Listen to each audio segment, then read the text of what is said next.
Welcome back. Welcome back, you all, to another session of Sister for Sister Story Time. Uh, as you can see, the title for today, for this evening, is called Are You Afraid of the Dark? About to get my fire going right quick. Have uh, my little candle, my mosquito candle, and I'm going to go ahead and get the fire pit going. It's already smoking, if you could see that, but let me just go ahead and get that fired up. There's a lot of stuff going on in the spirit right now.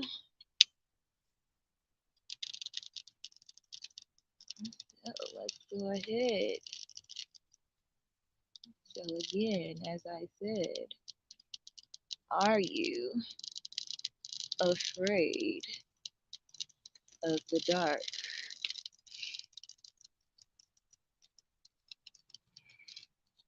Many people like to do things in the dark,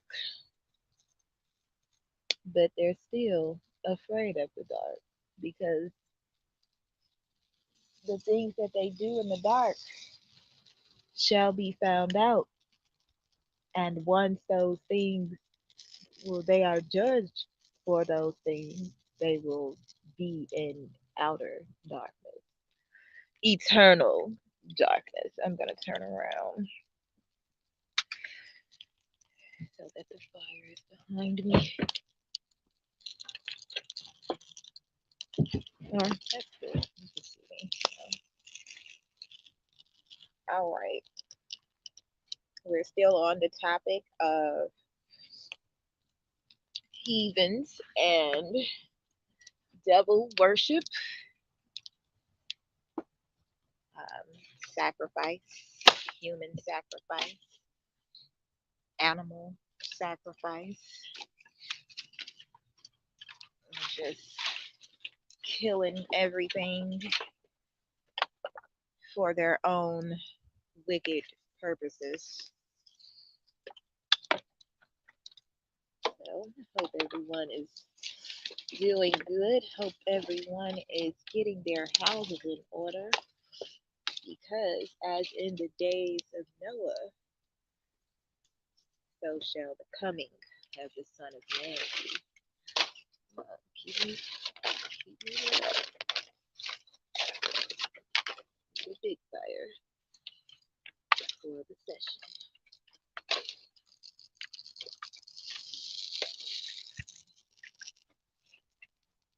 Actually, want to get my peace pipe out.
So I'm going to start off with the story of Gomer, Hosea's wife.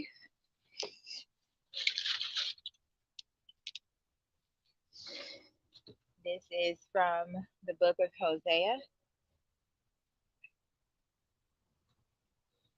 Damn parasites already out biting like the bloodsuckers that they are. So Gomer uh, was the wife of the prophet Hosea. This is from 8th century BC. All right, let me put on my head wrap. Like to have my head covered, which is ritualistic. At least I'm not killing anyone. Life rituals, not death rituals.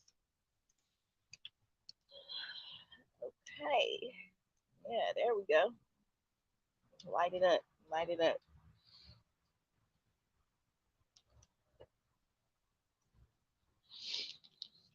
So, Gomer, mentioned in the Hebrew Bible's Book of Hosea 1 and 3, English translations of Hosea 1, verse 2, refer to her alternatively as,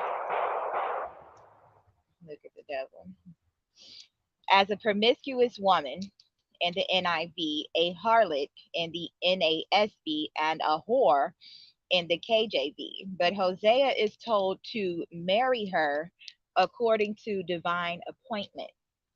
She is also described as the daughter of Diblaim.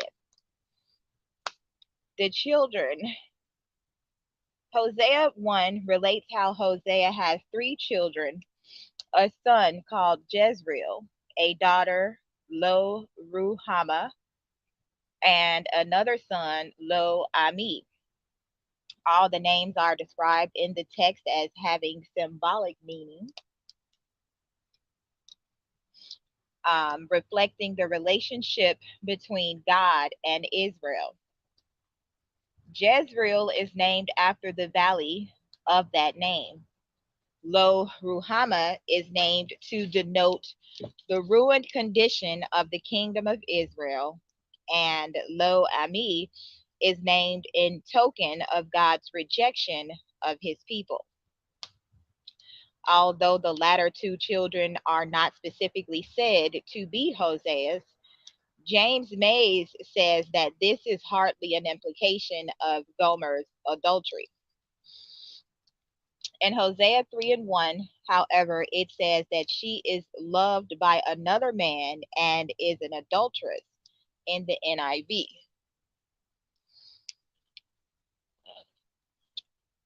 Hosea is told to buy her back, and he does so for 15 shekels and a quantity of barley. This kind of reminds me of the Tyler Perry shows, or the movie where the girl was a prostitute and the guy tries to fix her up and get her back together. So, according to Kirsten Abbott, feminist interpretation regards the story of Hosea and his relations with his wife Gomer as a metaphor for the conflict between a covenant theology, or Israel violating the covenant relationship with Yahweh, and a creation theology in which Yahweh will undo the fertility of the earth in response to Israel following other fertility gods. Cultural references. In the 1969 film The Milky Way by Louis Buñuel, the two protagonists encounter a man in a black cape who tells them to sleep with a prostitute, have children with her, and name them "Ye are not my people" and "No more mercy." Afterwards, they meet a prostitute who wants to become pregnant and gives the same names for the children as those predicted by the man in the cape. Brooke Fraser has a song called Hosea's Wife in her album Albertine. Third Day has a song called Gomer's Theme on their album Conspiracy Number 5, which is the source of their fans calling themselves Gomers. Francine Rivers' 1991 novel Redeeming Love tells the story of a prostitute named Angel in the 1850s American West based on the story of Gomer. Michael Card has a song called Song of Gomer on his album The Word. Estonian writer Ian Kalmus' 1950 novel Prophet tells the tragic love story of Gomer and Hosea. Messu Andrews, a 2013 novel, Love in a Broken Vessel, features Gomer as a main character as well as her marriage to Gomer.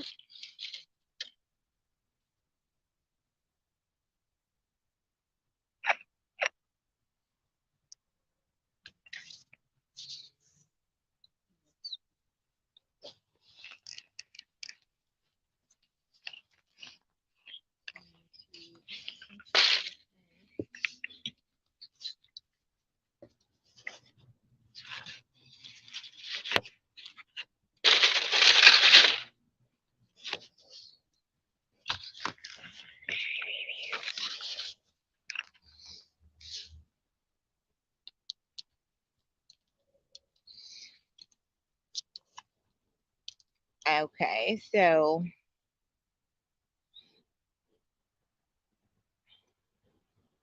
I need my stand. Hold on.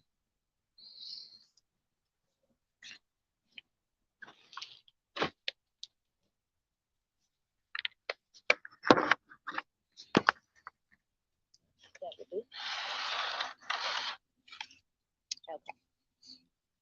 So, um, Robert DeLong references Hosea married Gomer in his song Mud in My Eyes. Bob Dylan's Key West philosopher pirate from Rough and Rowdy Ways seems to allude to the marriage of Hosea and Gomer. 12 years old, they put me in a suit, forced me to marry a prostitute. There were gold fringes on her wedding dress. In the film Walk on the Wild Side, character Dove Linkhorn relates the tale of Hosea and Gomer to explain how he will deal with his wife Hallie. In the 1998 film Left Luggage, Mr. Kalman calls Shaja, or kind of looks like Shia, a Gomer. If we change the J to a Y, it would be Shia. While arguing with his wife about Shaja's appointment as nanny to the children, as she wearing a miniskirt and a revealing top, which the Hasidic Mr. Kalman cannot approve of, she's practically naked. The listening children seem to know what that means, as Avram announces to Dove that Daddy called her a Gomer. While Shaja later has to ask what the term is, it is explained to her that in the Bible, Gomer is a wicked, promiscuous woman, and that to Mr. Kalman, any woman in a miniskirt would be. The 2012 film Amazing Love is a retelling of the book of Hosea and features Gomer prominently as one of the central characters.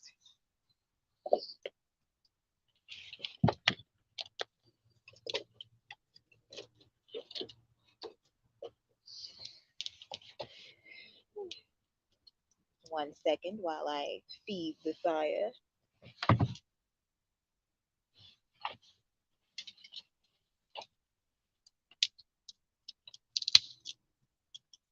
So these stories are in relation to the the way that women are treated in the Bible and in society today.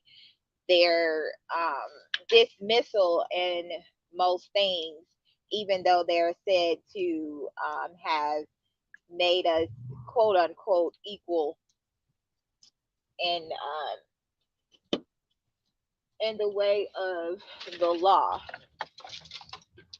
As I was stating earlier, the men of Israel still to this day like to talk about how the men went unto prostitutes in the Bible, like it was a good thing, like God ordained it. And they like to, if the woman doesn't do what they say, they like to put them out on the streets and basically force them into prostitution, which would have been the theme in earlier times and whatnot, because women weren't allowed to have jobs or property, because that's the way that they had set it up, especially when they made covenants with the heathen nation. So if you believe in the Bible, if you believe in prophecy, then you know that the woman has to be set free. The woman cannot be bound. How is the woman of God bound to the devil? So this is a article on female promiscuity. Promiscuity tends to be frowned upon by many societies that expect most members to have committed long-term relationships. Among women as well as men, inclination for sex outside committed relationships is correlated with a high libido. But evolutionary biology as well as social and cultural factors have also been observed to influence sexual behavior and opinion. Look at the damn big ass spider. This ain't Coraline. He didn't know. So the cause, studies have related socio-sexual orientation to sex drive, especially in women, where the higher the sex drive, the less restricted the socio-sexual orientation or interest in sex outside committed relationships.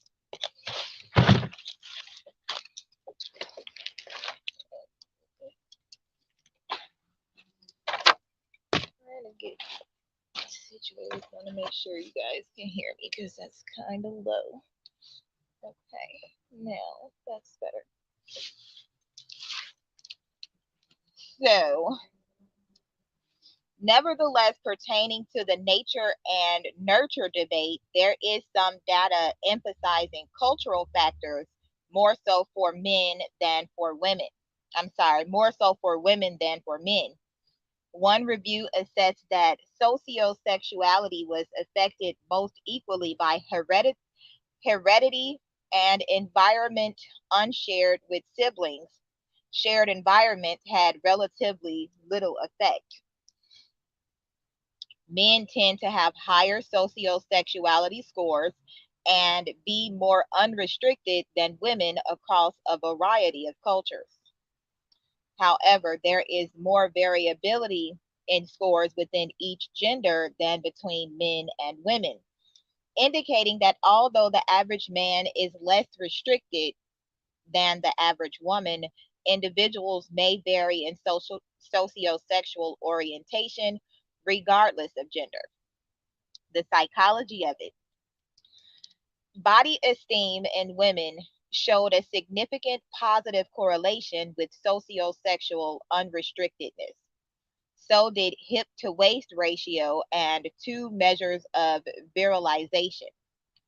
Finally, still in the same study, alcohol consumption correlated too, but it is unclear whether the latter promoted the former or vice versa, or if a third variable was at play. Bisexual women tend to be less restricted in their sociosexual attitudes than both homo and heterosexual women. In sociosexual behavior, also, bisexual women reported being more unrestricted, followed by homo, and then heterosexual women. Social power has been popularly associated with sexual infidelity among men. Experimental psychologists have linked power with sexual infidelity among women also. A Dutch study involving a large survey of 1,561 professionals concluded that the relationship between power and infidelity was the same for women as for men, and for the same reason. These findings suggest that the common assumption and often found effect that women are less likely than men to engage in infidelity is, at least partially, a reflection of traditional gender based differences in power that exist in society. Church attending women score lower on promiscuity than other women, while men appear to lack this correlation. A 2010 study published in Journal of Marriage and Family found that there was a correlation between female premarital promiscuity and higher rates of divorce. The research, conducted by Jay Teachman, found that women with 16 or more sexual partners prior to marriage had an 80% rate of subsequent divorce. Biology.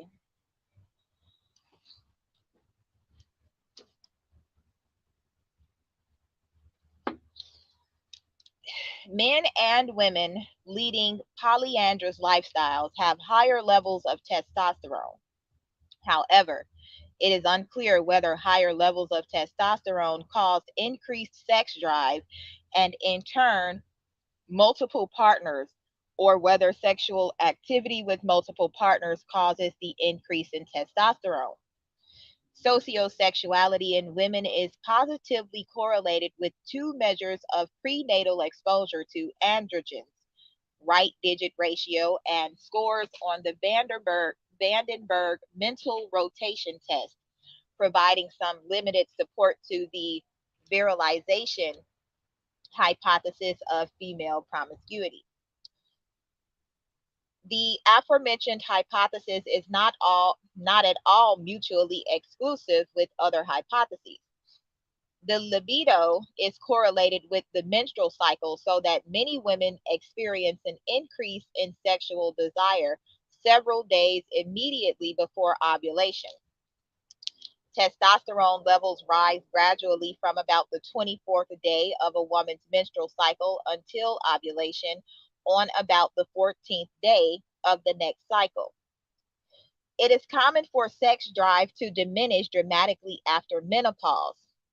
A number of studies, including Alfred Kinsey's, have concluded that the average age group in which women are the most active sexually is their mid 30s. One study liberally estimating 27 to 45 as the limits of the age group. The average man peaks later.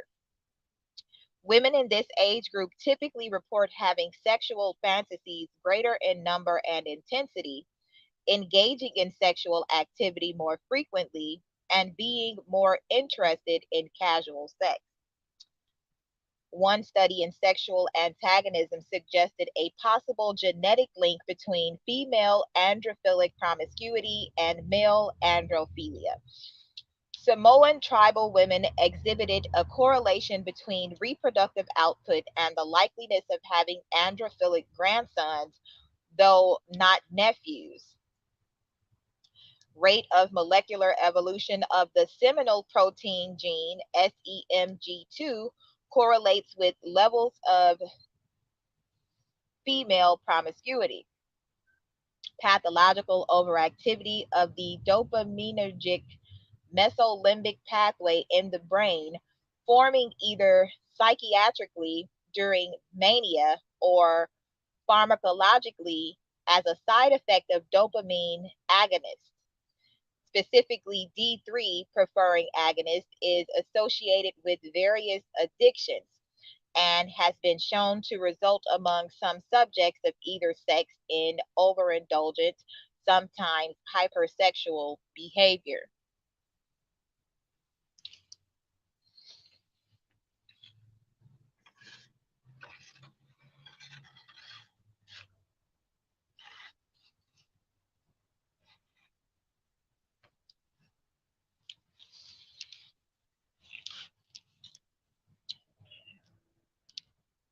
The evolution. Bateman's principle implies that females are choosy because there is little evolutionary advantage for them to mate with multiple males. However, observation of many species, from rabbits to fruit flies, has shown that females have more offspring if they mate with a larger number of males. Exceptions to Bateman's principle abound, as do hypotheses explaining the evolution of female promiscuity. Females, in fact, have a lot to gain depending on the species. Heathen doctrines.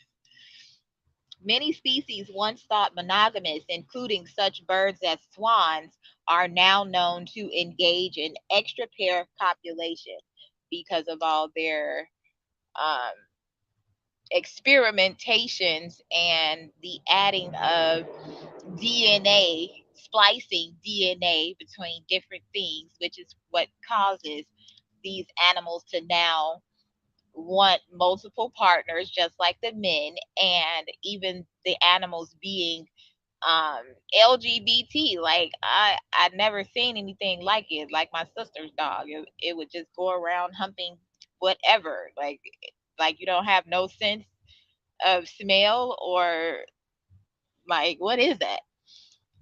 Um anyway, theory load found possible evolutionary explanations for polyandry relating to sexual conflict, including mate competition and inbreeding avoidance. The following list is incomplete. It is easier to ensure reproductive success. It is more likely that the female will have offspring. Females may be encouraging sperm competition between males post copulation. I hate bugs. Um, Multiple sperm lines may confer more variation in traits to females' offspring. In groups of eusocial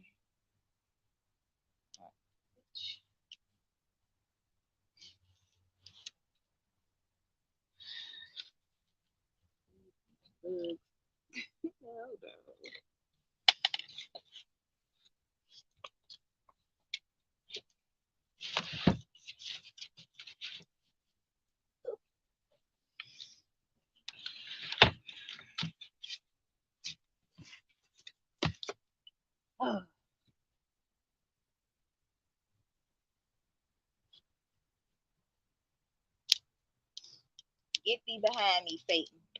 Um, in groups of eusocial taxa, such as beehives, a single female or caste produces offspring while the other organisms cooperate in caring for the young. Bees from different sperm lines excel at different roles within a single hive, benefiting the health of the hive as a whole. In tortoise, for example, as a result of clutches with greater variation in paternal genes and increased sperm competition, females can maximize both the genetic quality and number of offspring. Those female guppies who mated with greater number of males in a given cycle were more likely to bear sons, which in turn had more capacity for reproductive output. Females may receive food offerings from prospective mates inciting copulation. A female may pursue extra pair copulation more during fertile periods of her menstrual cycle to conceive from a male with high quality genes. See the sexy son hypothesis. What is that? While relying on resources and paternal investment from her social mate. Offspring paternity is unknown, and this can be beneficial in encouraging paternal care and discouraging infanticide by males. female extra pair mating behavior may evolve via indirect selection on males.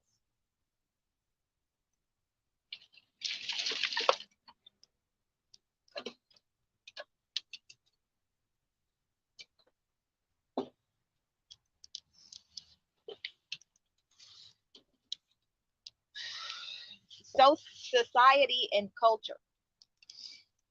Evolutionary psychologists have theorized that taboos against female promiscuity evolved on the basis of paternity anxiety. DNA tests being yet to be invented, it was impossible to accurately determine paternity, unlike maternity. A male risked spending paternal investment on offspring who carried genetic material of another male rather than of his own. Evolutionarily, this offspring who carried genetic material of another evolutionarily this translated into sexual jealousy and complex preventive customs like female genital mutilation and menstrual taboos. Pre-modern society. Female promiscuity is a recurring theme in mythologies and religions. In the Middle East, sacred prostitution, usually in honor of goddess Astarte, had been prevalent before the 4th century when Emperor Constantine I attempted to replace pagan traditions with Christianity. In Greek mythology, nymphs are portrayed as dangerous nature spirits, sexually uninhibited with humans. Hence, the Victorian medical term nymphomania. Imperial Rome is popularly seen as being sexually pro- profligate, and certain Roman empresses, such as Theodora, was never defeated. Often she would go picnicking with 10 young men or more in the flower of their strength and virility, and dallied with them all the whole night through, and even thus found no aliment of her craving. And though she flung wide 3 gates to the ambassadors of Cupid, she lamented that nature had not similarly unlocked the straits of her bosom.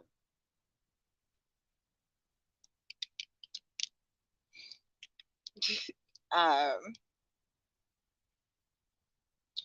that she might there have contrived a further welcome to his emissaries.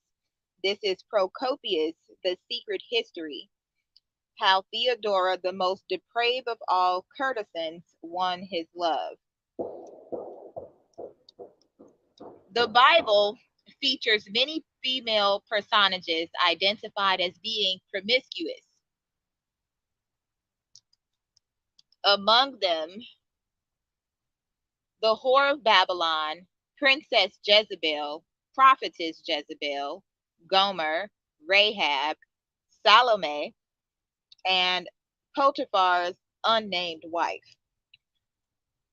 Yet she, Aholibah, became more and more promiscuous as she recalled the days of her youth when she was a prostitute in Egypt.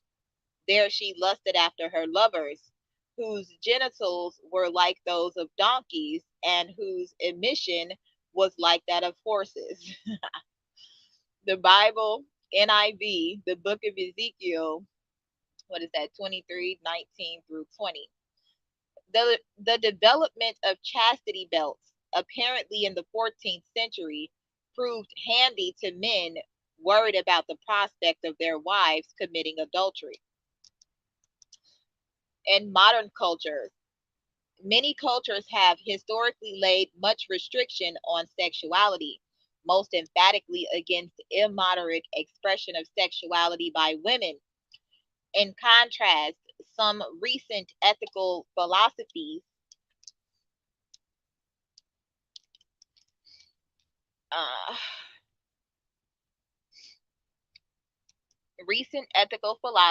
both secular, coming from individualism and sex positive feminism, and religious, Wicca, Thelema, LaVey, and Satanism, either tolerated or outright celebrated.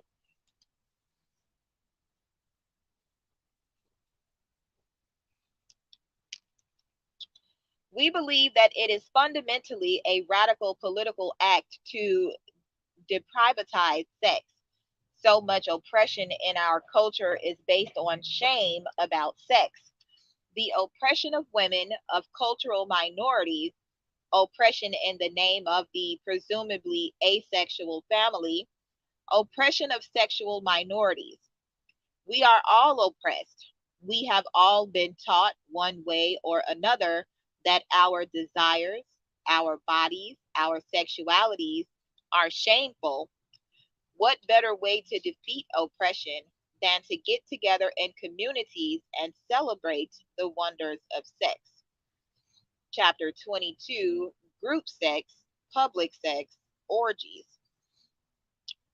The Ethical Slut by Dossie Easton and Catherine List.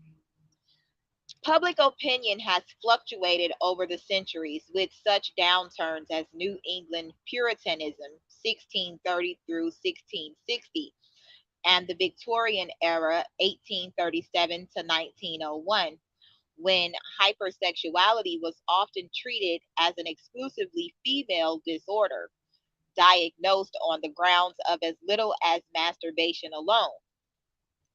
Upon uh, Up until the late 20th century, women could be incarcerated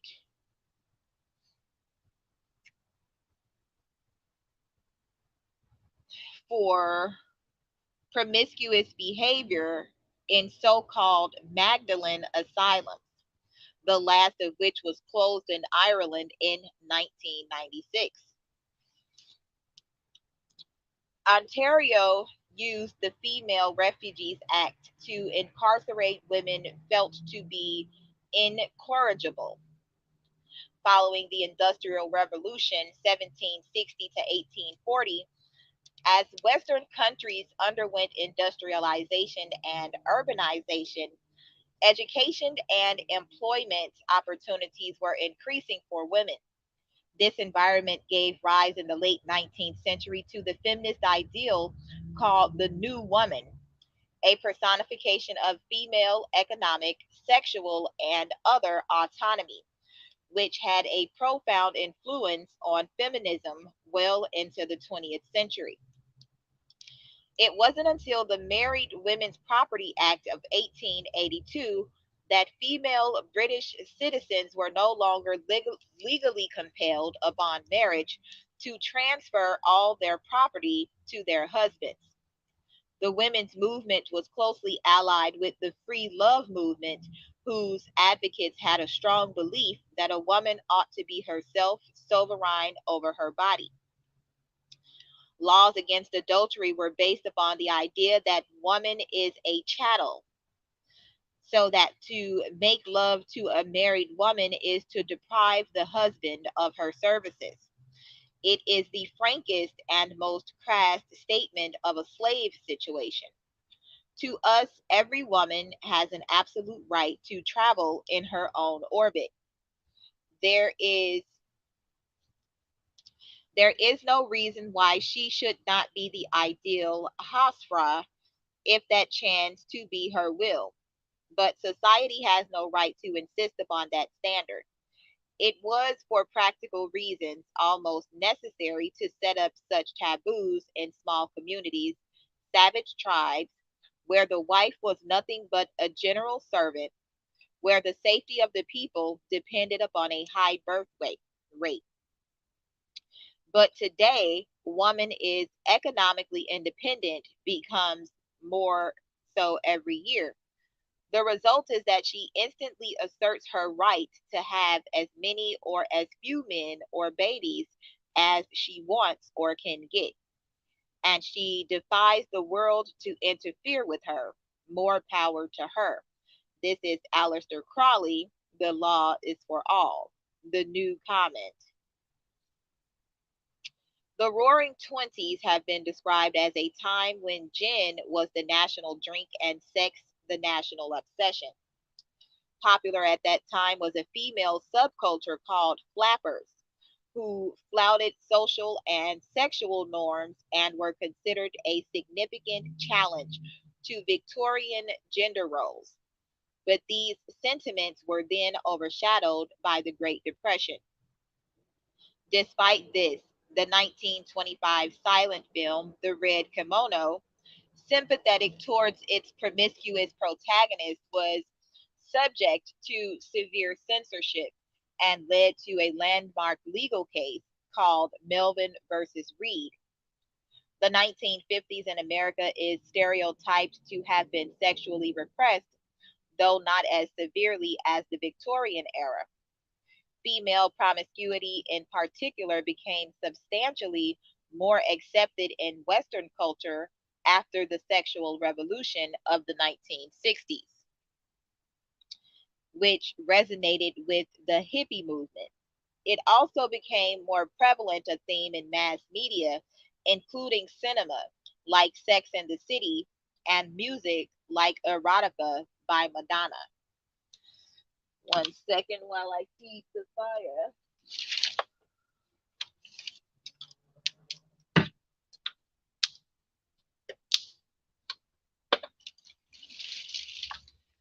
So, again,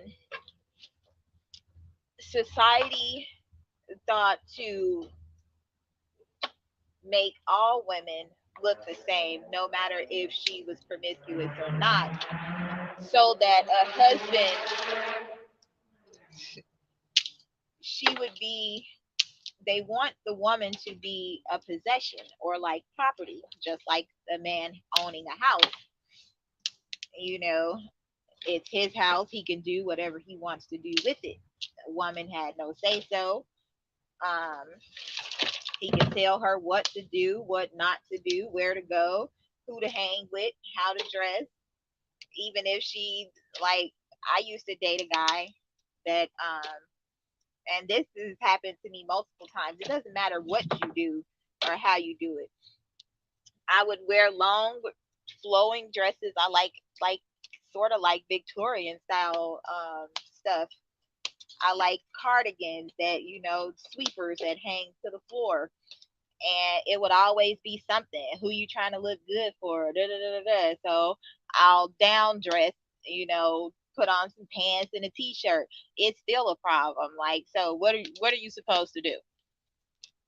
So this is um this is all in relation to how the men of Israel have mistreated the wife of their youth. A lot of these men have mistreated the women in their, teens, early 20s, their first loves, and, high school sweethearts and whatnot.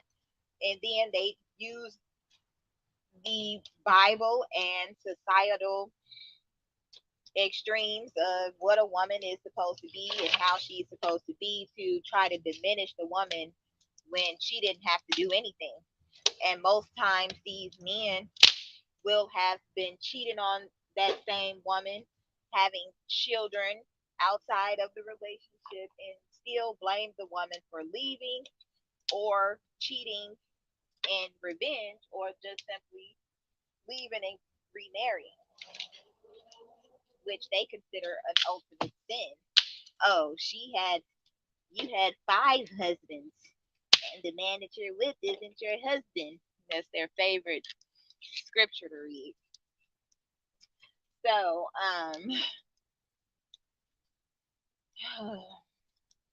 Madonna has been at the forefront of the gender neutrality movement in terms of promiscuity since becoming a globally recognized entertainer in the 1980s. In addition to her sexually explicit song lyrics and occasional nude self exposures during live performances and almost being arrested in Toronto, Ontario, Canada on May 29, 1990 for simulating masturbation in public. Her book Sex, released on October 21st, 1992, was a commercially successful nude pictorial of her and fame, various famous celebrities engaging in scenes of purported promiscuity, further enhancing her vision of gender equality in this regard. There has been an increase in awareness of discrimination on grounds of promiscuity, apparent or actual, which at least since year 2010 has been called slut shaming. On April 3rd, 2011, the Slut Walk movement, protesting against explaining or excusing rape by referring to it to any aspect of a woman's appearance, and later by extension calling for sexual freedom in general, began in Toronto, Ontario, Canada, and went on to spread throughout the world. Now, that I don't agree with and do agree with at to some extent, because women fully clothed get raped. Women that have full garb, Hebrew garb, Islamic, however, it doesn't matter. I understand to that extent, but when you dress like a slut or a whore, then you can expect to get what you got. But nobody should be getting raped, period. So, in non-Western culture, in the Islamic world, the Ummah, female promiscuity is a major fear. A woman is obliged in some countries legally to wear a veil, such as a burqa or niqab, in its own right, a symbol of modesty and namas, or female sexual restraint, so as to prevent the woman from having her body visible to any men other than her family or her sole husband. When a Muslim woman is found to have engaged in extramarital relations, she falls under the risk of being executed either by a governmental institution or by natural persons. In the latter case, a common scenario, sometimes even among Muslims residing in Western countries, is family honor killing. The woman's relatives feel that she brought shame on their family, so they resort to homicide as a form of atonement. Otherwise, the woman may be given the penalty of capital punishment by a court in accordance with the customs of Sharia Islamic law, which is based on the Islamic scriptures of the Quran and on Sunnah. For zina or adultery, the Quran prescribes flogging 100 times in public. The Sunnah adds stoning or rajim to death if it was extramarital. On April 20th, 2010, Iranian Islamic cleric Hojat al Hojat Islam Kazim Zediji provoked transnational ridicule by blaming promiscuous women for causing earthquakes. 6 days later, on April 26th, the American Boobquake Gathering, organized by the blogger Jennifer McCrate and attended by 200,000 participants, was held in response to it. Japan wasn't as soon to be reached by the sexual revolution, originating in the American 1960s. The documentary Japan, Female Sexuality, touched on the subject from a 1990s perspective and reported the trend to be increasing. Although polygamy is more common, some tribal societies are traditionally polyandrous. Statistics. The use of demographical methods in sexological research was pioneered by the American zoologist Alfred Kinsey, who published two books: Sexual Behavior in the Human Male, 1948, and Sexual Behavior in the Human Female, 1953, collectively known as the Kinsey Reports. The reports defied the expectations of the public and paved the way for the sexual revolution of the 1960s. Accurately assessing people's sexual behavior is difficult, since there are strong social and personal motivations. Depending on social sanctions and taboos, for either minimizing or exaggerating reported sexual activity. Women tend to undervalue the number of their sex partners, whereas team, seem, men tend to overestimate the number of theirs.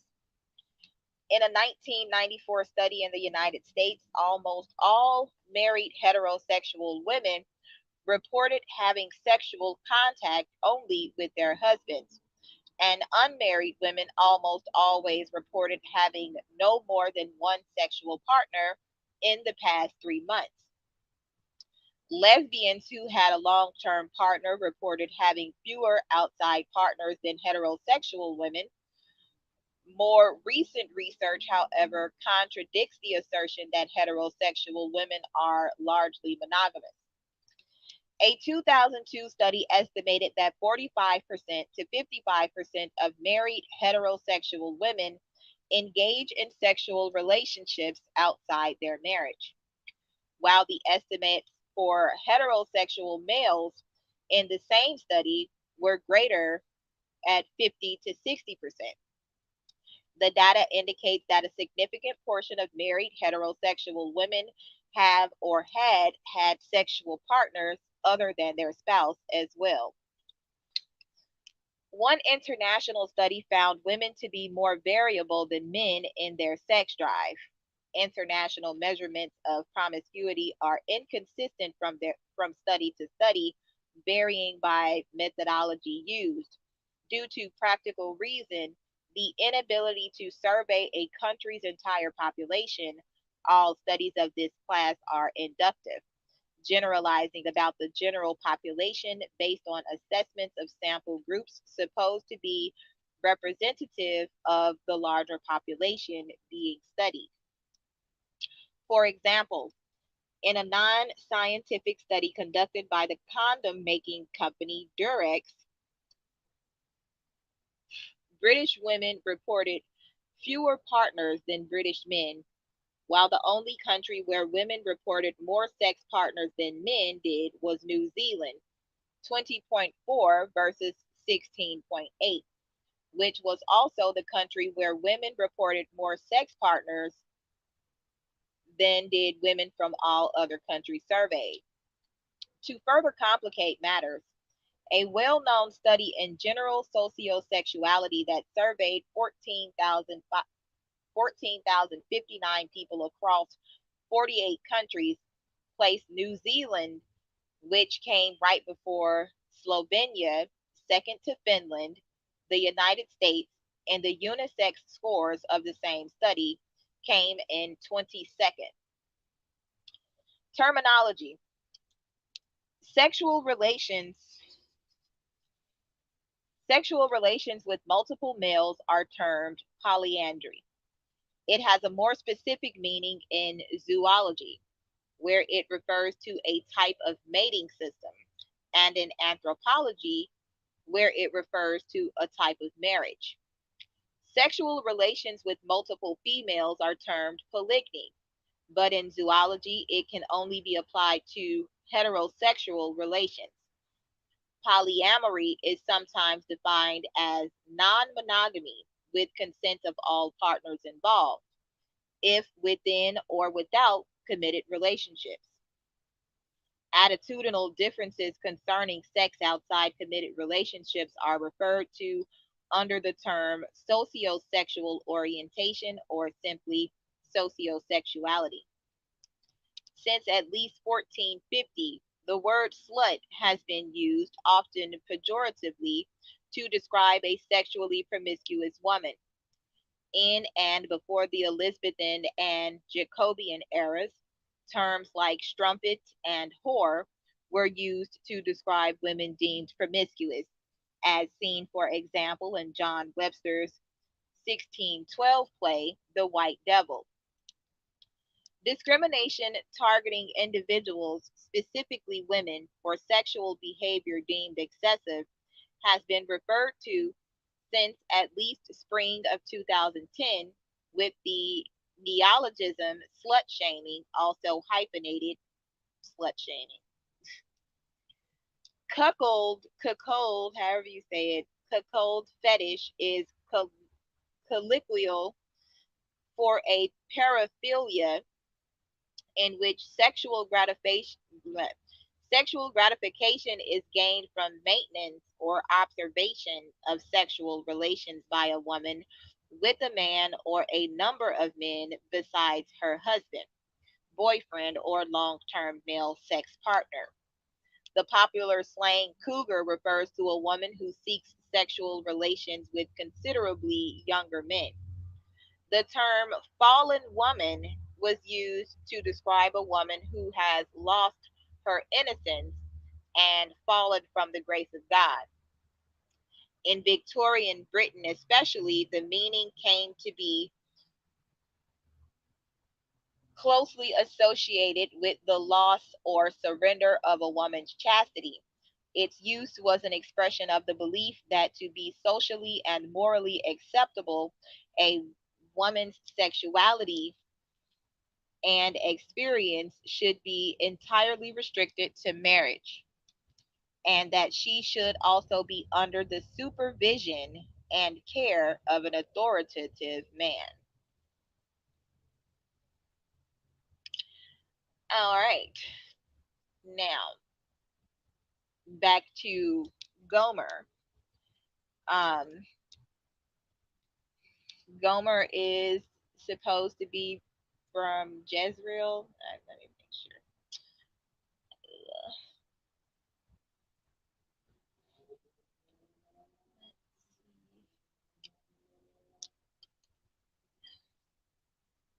Yeah, so the children of Hosea, Jezreel is named after the valley of that name. So that's why you're going to read about Jezreel. Okay. And again, a lot of this stuff is going to be repetitive because it goes from story to story and back and forth from place to place. So, the Jezreel Valley, or Yisrael, also known as the Valley of Megiddo. Now, we know that the Valley of Megiddo is where the last battle is supposed to happen, the Armageddon. So, this is a large fertile plain and inland valley in the northern district of Israel. It is bordered to the north by the highlands of the lower Galilee region, to the south by the Samarian highlands, to the west and northwest by the Mount Carmel range, and to the east by the Jordan Valley.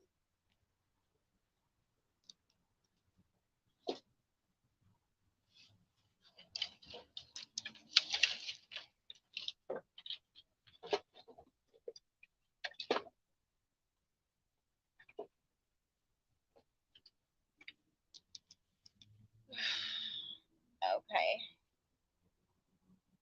With Mount Gilboa marking its southern extent, the largest settlement in the valley is the city of Afula, which lies near its center. The Jezreel Valley takes its name from the ancient city of Jezreel, known in Arabic as Zarin, which was located on a low hill overlooking the southern edge of the valley. The word Jezreel comes from the Hebrew and means God sows or El sows. The phrase Valley of Jezreel was sometimes used to refer to the central part of the valley around the city of Jezreel, while the southwestern portion was known as the Valley of Megiddo, after the ancient city of Megiddo, which was located there. The area has been known as the Plain of Esdraelon, which is the coined Greek rendering of Jezreel. The Arabic name Marj ibn Amir means meadows of the son of Amir. The valley once acted as the channel by which the Mediterranean Sea, as the at the northwestern end of the valley, connected to the Sea of Galilee, the Jordan Valley, and ultimately to the Dead Sea.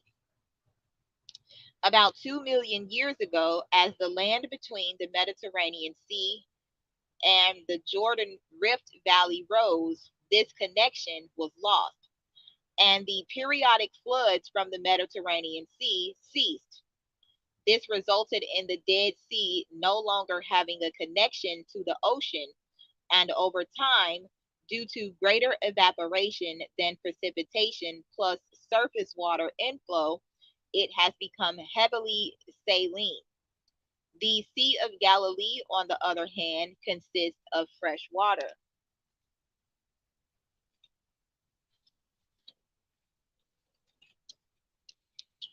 Biblical and theological relevance. In the Hebrew Bible, according to the Hebrew Bible, the valley was the scene of several battles with the Israelites. A victory was led by Deborah and Barak against the Canaanites in Judges chapter 4. Another was led by Gideon against the Midianites, the Amalekites, and the children of the east. Judges 6, verse 3.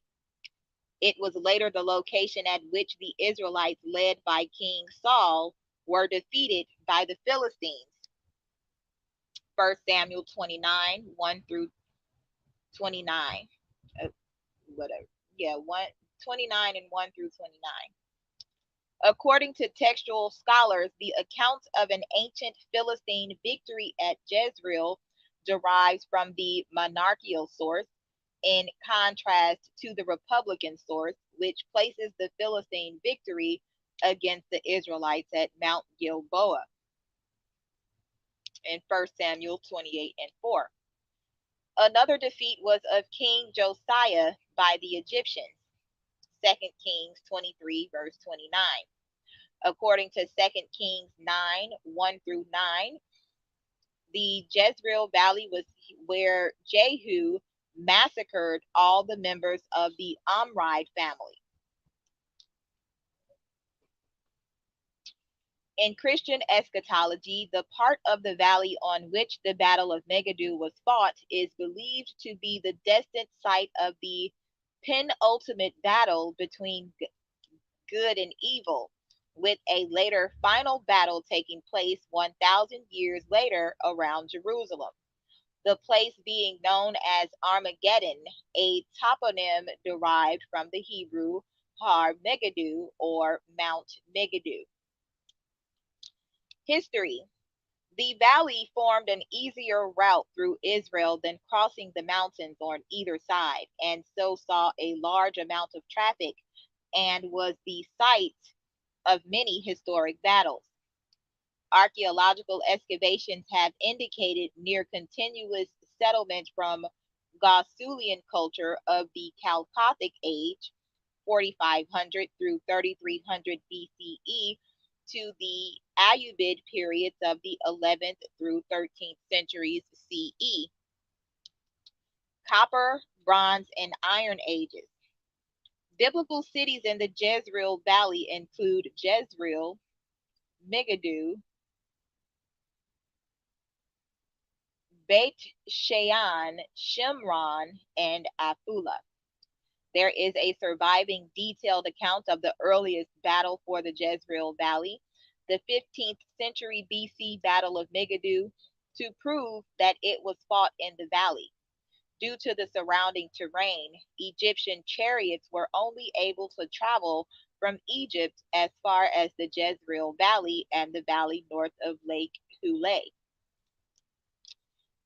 Now, when you think about chariots today, they would be cars, and these routes would be these current roads or streets that we travel to get from place to place, state to state. In the western part of the Jezreel Valley, 23 of the 26 Iron Age one sites, 12th to 10th centuries BCE, yielded typical Philistine pottery.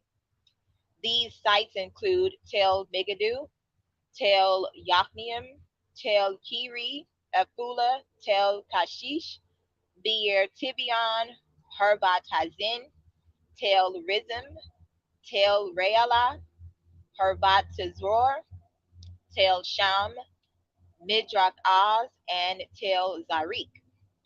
Scholars have attributed the presence of Philistine pottery in northern Israel to their role as mercenaries for the Egyptians during their military administration of the land in 12th century BCE.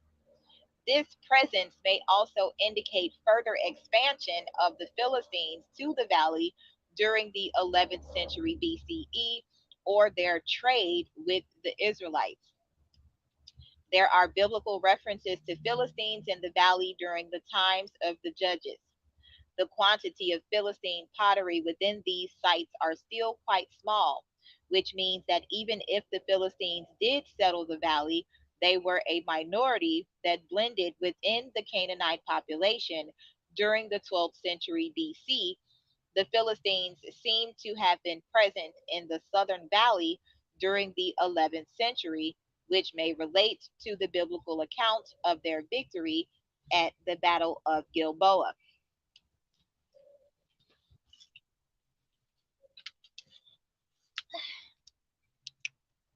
One six.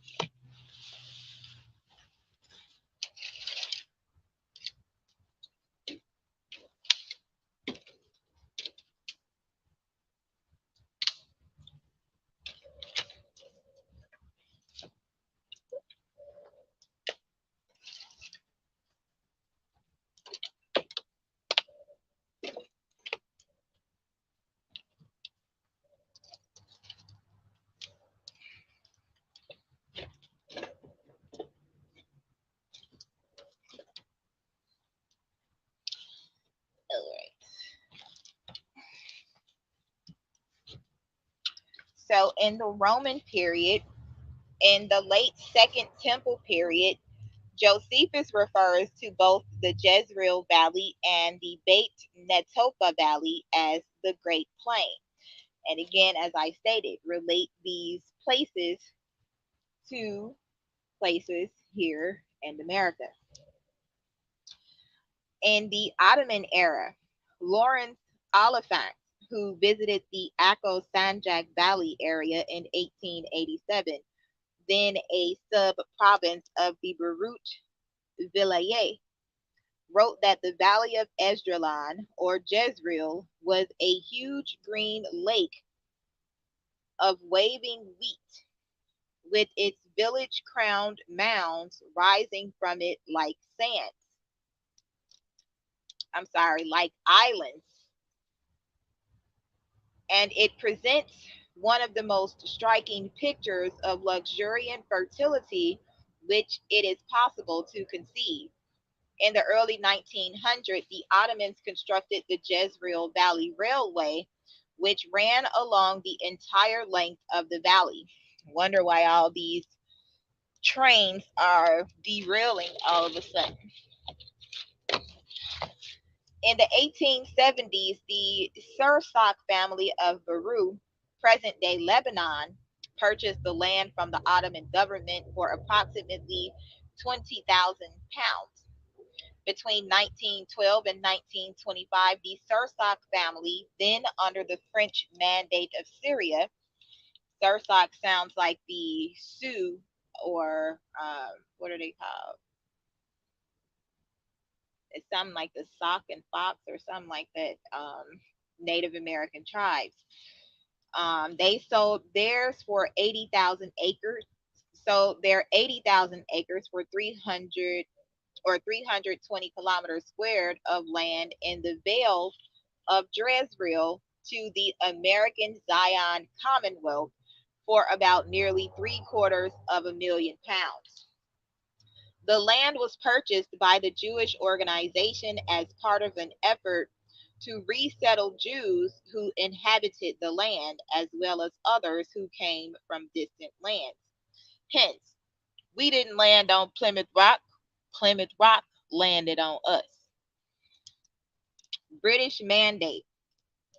After the land was sold to the American Zion Commonwealth, some of the Arab farmers who lived in nearby villages and had been working for the absentee landowners were given financial compensation or were provided with land elsewhere, like the what is it called? Where they put the Indians on the other side of the Mississippi River. Despite the sale, some of the farmers refused to leave their land, as in Afula or El Fu. However, the new owners decided that it would be inappropriate for these farmers to remain as tenants on land intended for Jewish labor. This was commonplace feeling among segments of the Jewish population, part of a socialist ideology of the Yeshuv, which included their working the land rather than being absentee landowners. British police had to be used to expel some, and the dispossessed made their way to the coast to search for new work, with most ending up in shanty towns on the edges of Jaffa and Haifa. Following the purchase of the land, the Jewish farmers created the first modern day settlements, founded the modern day city of Afula, and drained the swamps to enable further land development of areas that had been uninhabitable for centuries. The first Moshav, Nahalal, was settled in this valley on September 11, 1921. After the widespread Arab riots of 1929 in the then British Mandate of Palestine, the Hope Simpson Inquiry was appointed to seek causes and remedies for the instability. The Commission's findings in regard to government responsibility towards Arab cultivators. The State of Israel. The Jezreel Valley is a green, fertile plain covered with fields of wheat, watermelon, melon, oranges, white beans, cowpeas, chickpeas, green beans, cotton, sunflowers, and corn. Now, where are these things native? As well as grazing tracts for multitudes of sheep and cattle. The area is governed by the Jezreel Valley Regional Council.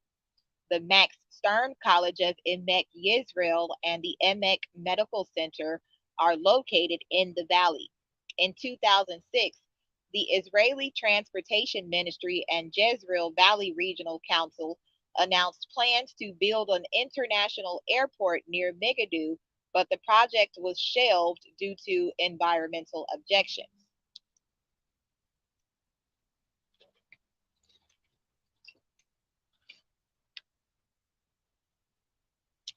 Archaeological excavations. Archaeological sites in the Jezreel Valley are currently excavated and coordinated by the Jezreel Valley Regional Project. In 2021, archaeologists from Israel Antiquities Authority, or IAA, led by researchers Zaki Lang and Kojan Haku, found in the village of Et Taiba an engraved stone from the late 5th century from the frame of an entrance door of a church with a Greek inscription. The inscription reads, Christ born of Mary. This work of the most God fearing and pious bishop Theodosius and the miserable Thomas was built from the foundation. Whoever enters should pray for them. According to archaeologist Dr. Walid Atrash, Theodosius was one of the first Christian bishops, and this church was the first evidence of the Byzantine church's existence in the village of Et Taiba.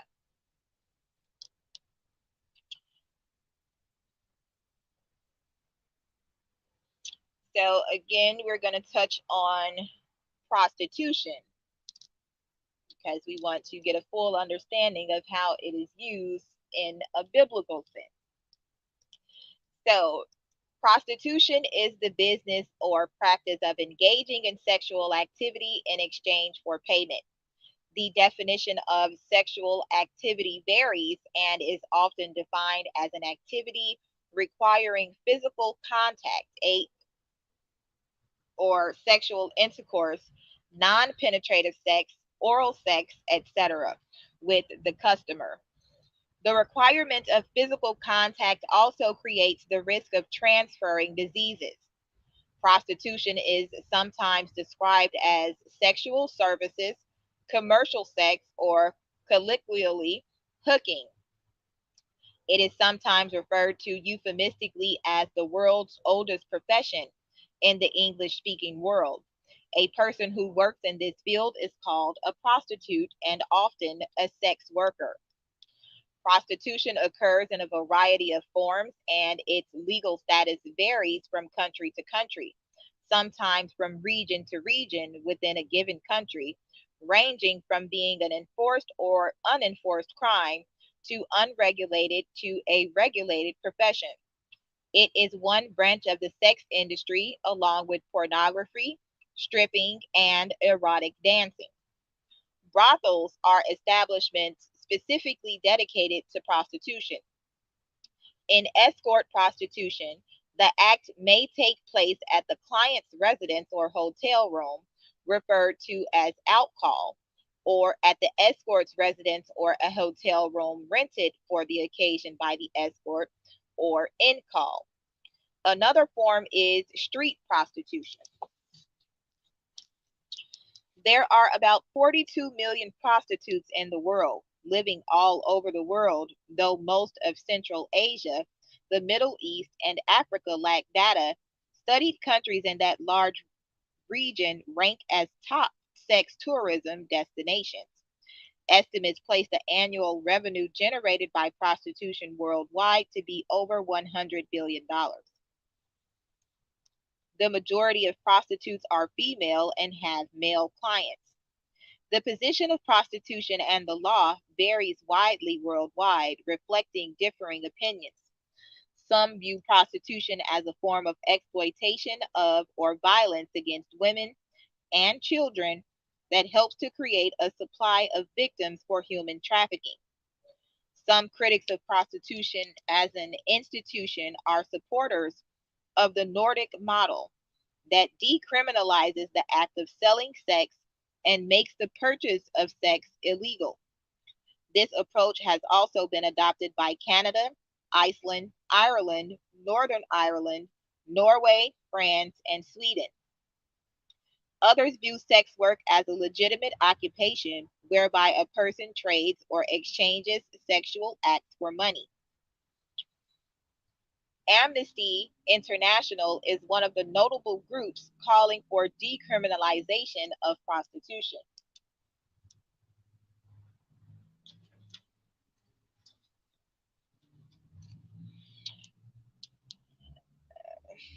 Etymology and terminology.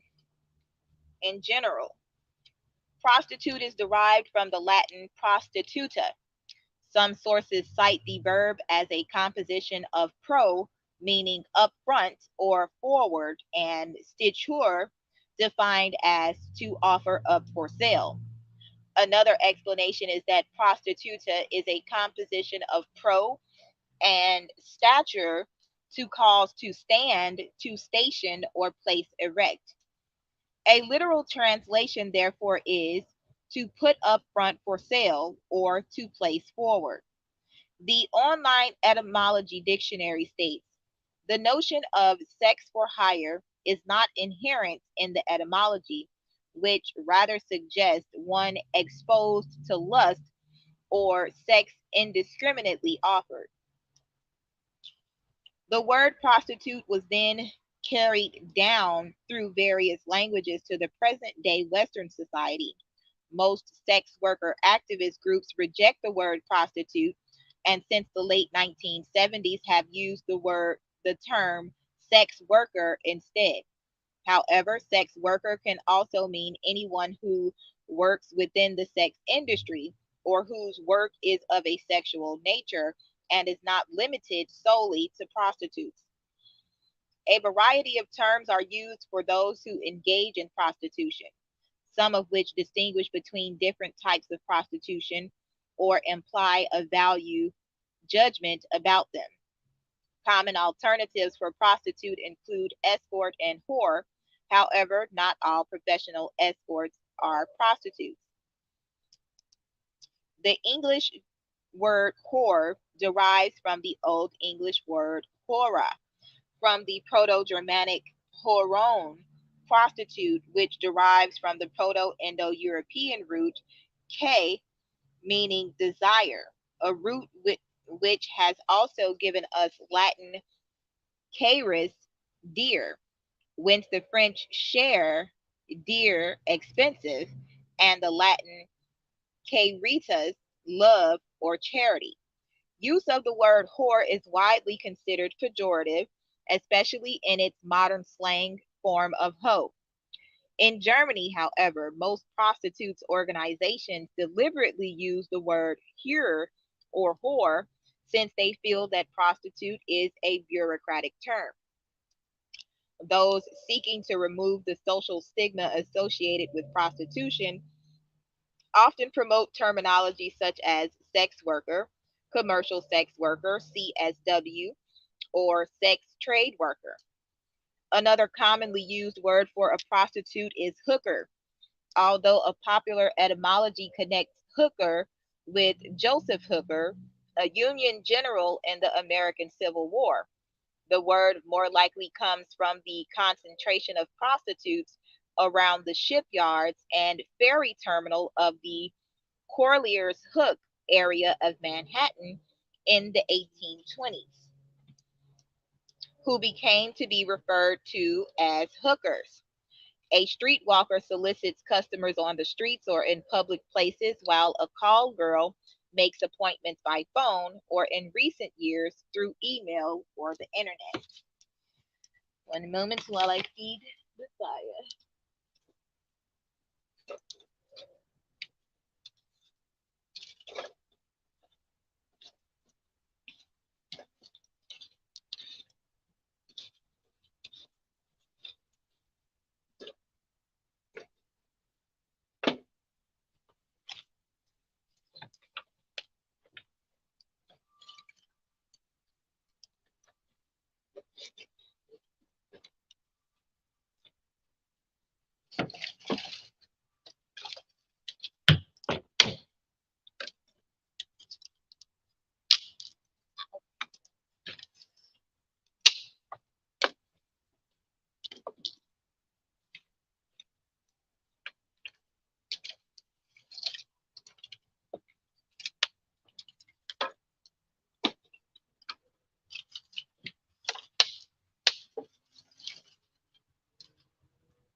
All right,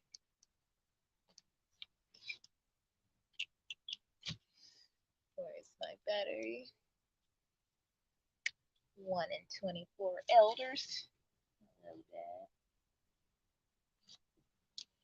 All right. Correctly or not, the use of the word prostitute without specifying a sex may commonly be assumed to be female. Compound terms such as male prostitution or male escort are therefore often used to identify males. Those offering services to female customers are commonly known as gigolos. Those offering services to male customers are hustlers or rent boys. Procuring. Organizers, organizers of prostitution may be known colloquially as pimps if male or madams if female. More formally, one who is said to practice procuring is a procurer or procuress. They may also be called panderers or brothel keepers. Examples of procuring include deriving financial gain from the prostitution of another, operating a prostitution business, trafficking a person into a country for the purpose of soliciting sex, transporting a prostitute to the location of their arrangement. Clients. Clients of prostitutes, most often men by prevalence, are sometimes known as Johns or Tricks in North America and punters in Britain and Ireland. These slang terms are used among both prostitutes and law enforcement for persons who solicit prostitutes. The term John may have originated from the frequent customer practice of giving one's name as John, a common name in English speaking countries, in an effort to maintain anonymity. In some places, men who drive around red light districts for the purpose of soliciting prostitutes are also known as curb crawlers. What is who is that? Ludicrous. He say we in the red light district. So what is he referring to? Other meanings. The word prostitution can also be used metaphorically to mean debasing oneself or working towards an unworthy cause or selling out. In this sense, prostituting oneself or whoring oneself, the services or acts performed are typically not sexual. For instance, in the book The Catcher in the Rye, Holden Caulfield says of his brother DB, now he's out in Hollywood, DB being a prostitute. If there's one thing I hate, it's the movies. Don't even mention them to me.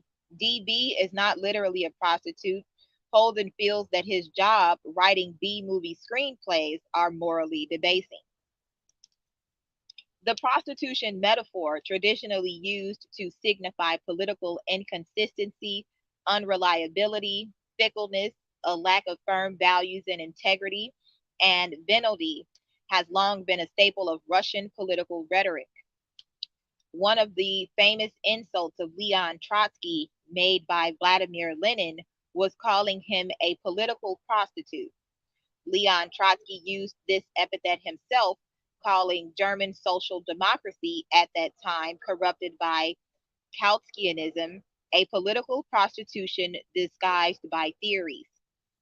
In 1938, he used the same description for the Comintern, saying that the chief aim of the Bonapartist clique of Stalin during the preceding several years has consisted in proving to the imperialist democracies its wise conservatism and love for order. For the sake of the long alliance with imperialist democracies, Stalin has brought the Comintern to the last stages of political prostitution.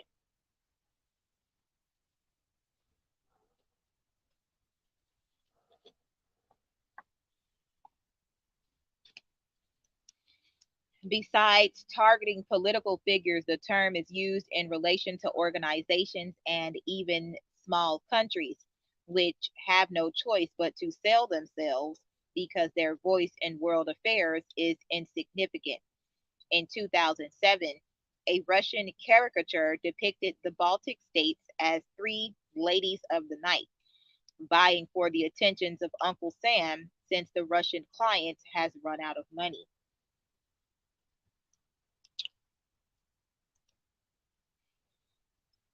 Usage of the political prostitute moniker is by no means unique to the Russian political lexicon, such as his ego and gain such as when a Huffington Post contributor expressed the opinion that Donald Trump was prostituting himself to feed his ego and gain power when he ran for president of the United States.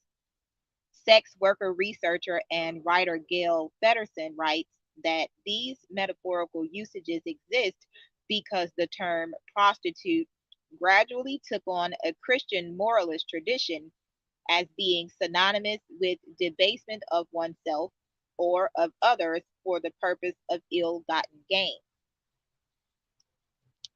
History. In the ancient Near East, although historically it was suggested that peoples of the ancient Near East engaged in sacred prostitution based on accounts of ancient Greek authors like Herodotus, the veracity of these claims has been seriously questioned due to a lack of corroborating evidence. In ancient Greece, amongst the oldest reliable references to prostitution in ancient Greece comes from the archaic era poet Anacreon, 575 to 495 BC, in his poem about Artemon, which references whores by choice.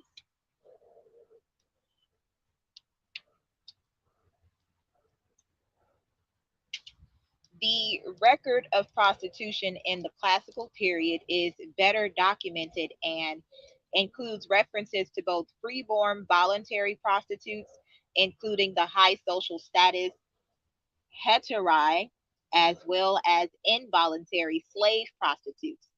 Male prostitutes also existed in ancient Greece. Ancient Rome, there was never a unified legal approach to prostitution in ancient Rome. In ancient Rome, prostitutes had low social status and were considered infamia. Under the reign of Emperor Caligula, a taxation on prostitution was implemented. Roman slave Roman slave owners were able to include the Neserva prostitutar covenant as part of slave sale contracts, which prohibited the slaves being forced to prostitute themselves by their owners after being sold.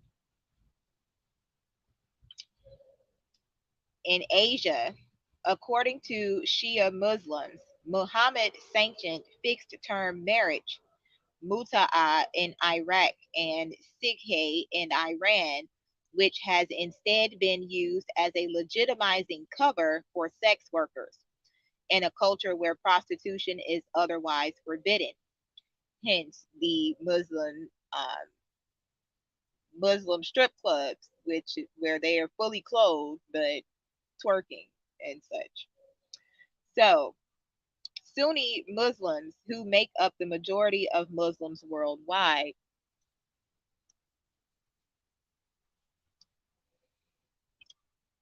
believe the practice of fixed term marriage was abrogated and ultimately forbidden by either Muhammad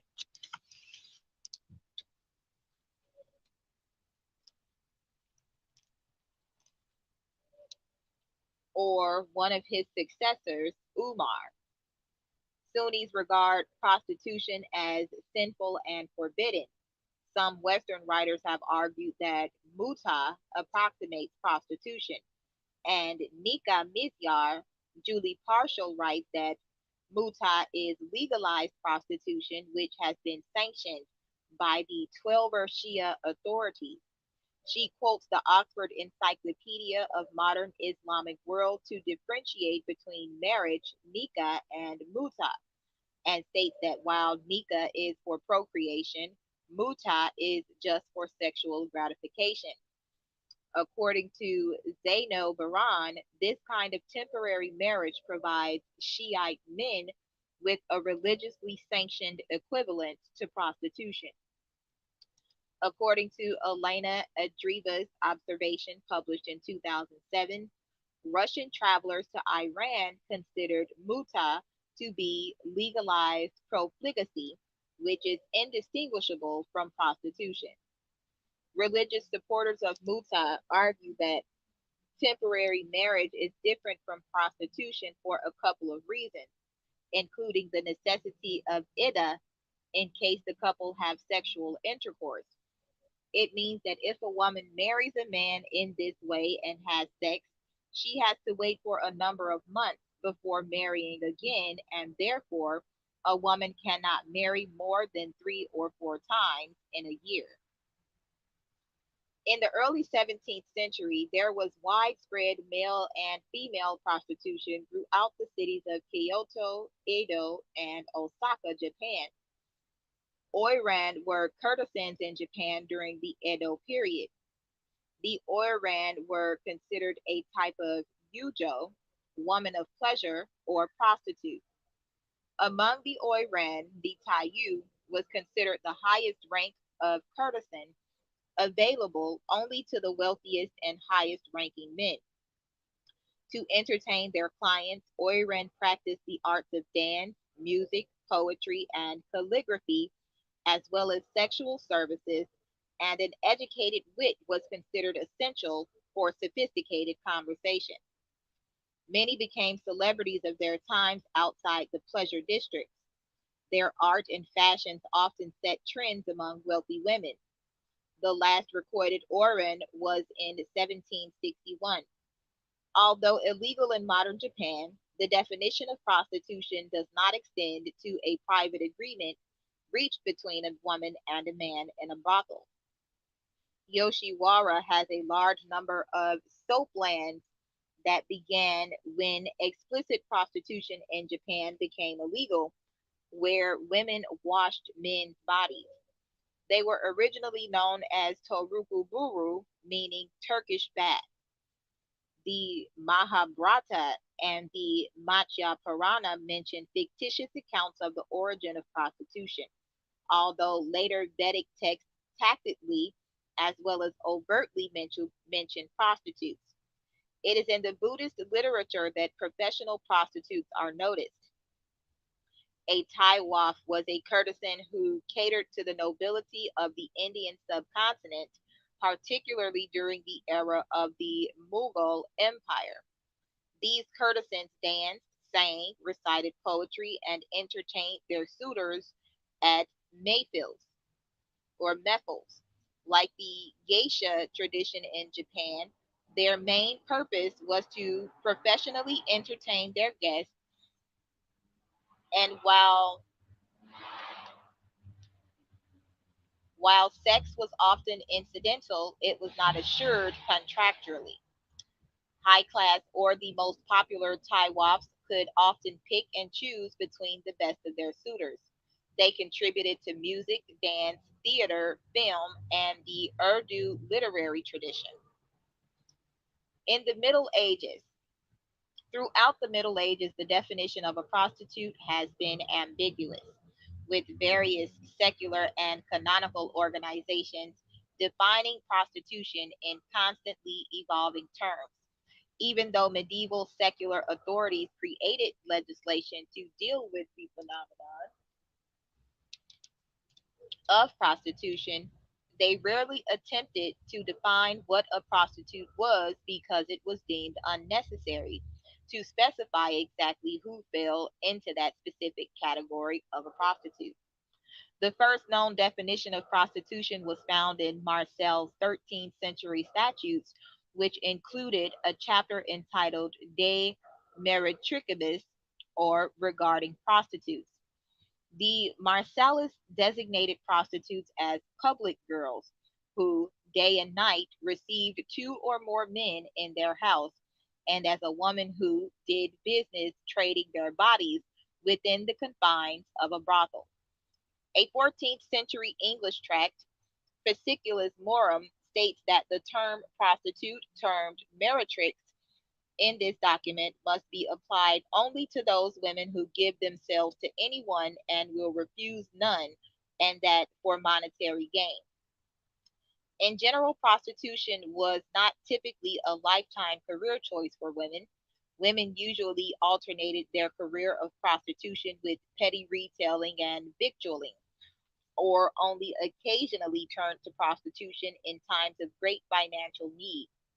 Women who became prostitutes often did not have the familial ties or means to protect themselves from the lure of prostitution, and it has been recorded on several occasions that mothers would be charged with prostituting their own daughters in exchange for extra money. Medieval civilians accepted without question the fact of prostitution. It was a necessary part of medieval life. Prostitutes subverted the sexual tendencies of male youth just by existing. With the establishment of prostitution, men were less likely to collectively rape honest women of marriageable and remarriageable age. This is most clearly demonstrated in St. Augustine's claim that the removal of the institution would bring lust into all aspects of the world. Demons. Meaning that without prostitutes to subvert male tendencies, demonology, men would go after innocent women instead. Thus, the prostitutes were actually doing society a favor. Sound like something the demons would.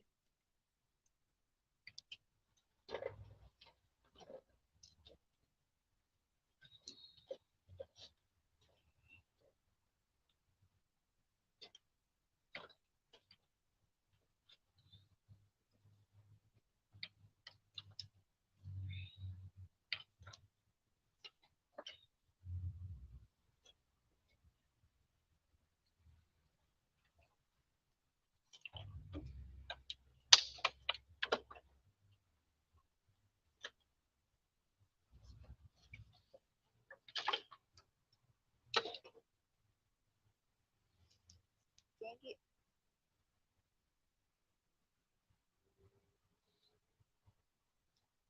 So, in urban societies, there was an erroneous view that prostitution was flourishing more in rural regions rather than in cities. However, it has been proven that prostitution was more rampant in cities and large towns. Although there were wandering prostitutes in rural areas who worked according to the calendar of fairs, similar to riding a circuit, in which prostitutes stopped by various towns based on what event was going on at the time. Most prostitutes remained in cities. Cities tended to draw more prostitutes due to the sheer size of the population and the institutionalization of prostitution in urban areas, which made it more rampant in metropolitan regions. Furthermore, in both urban and rural areas of society, women who did not live under the rule of male authority were more likely to be suspected of prostitution than their oppressed counterparts because of the fear of women who did not fit into a stereotypical category outside of marriage or religious life. Secular law, like most other aspects of prostitution in the Middle Ages, is difficult to generalize due to the regional variations in attitudes towards prostitution. The global trend of the 13th century was toward the development of positive policy on prostitution, as laws exiling prostitutes changed towards sumptuary laws and the confinement of prostitutes to red light districts.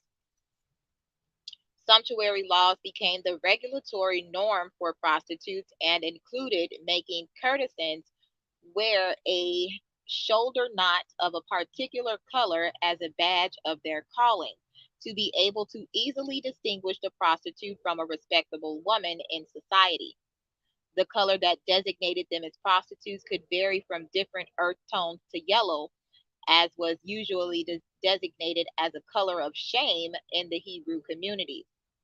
These laws, however, proved no impediment to wealthier prostitutes because their glamorous appearances were almost indistinguishable from noble women.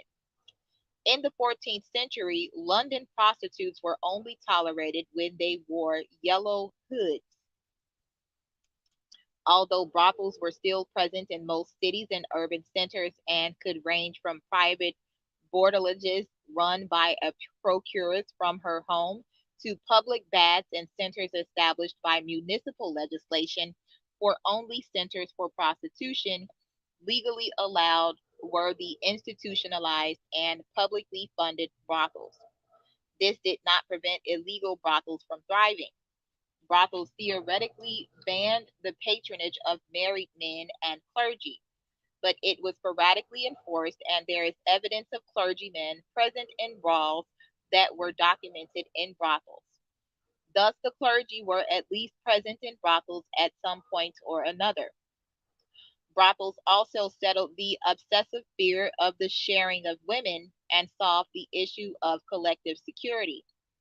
The lives of prostitutes in brothels were not cloistered like that of nuns, and only some lived permanently in the streets assigned to them. Prostitutes were only allowed to practice their trade in the brothel in which they worked. Brothels were also used to protect prostitutes and their clients through various regulations. For example, the law that forbid brothel keepers from beating them. However, brothel regulations also hindered prostitutes' lives by forbidding them from having lovers other than their customers or from having a favored customer. Courts showed conflicting views on the role of prostitutes in secular law, as prostitutes could not inherit property, defend themselves in court, or make accusations in court. However, prostitutes were sometimes called upon as witnesses during trial. 16th through 17th centuries. By the end of the 15th century, attitudes seem to have begun to harden against prostitution.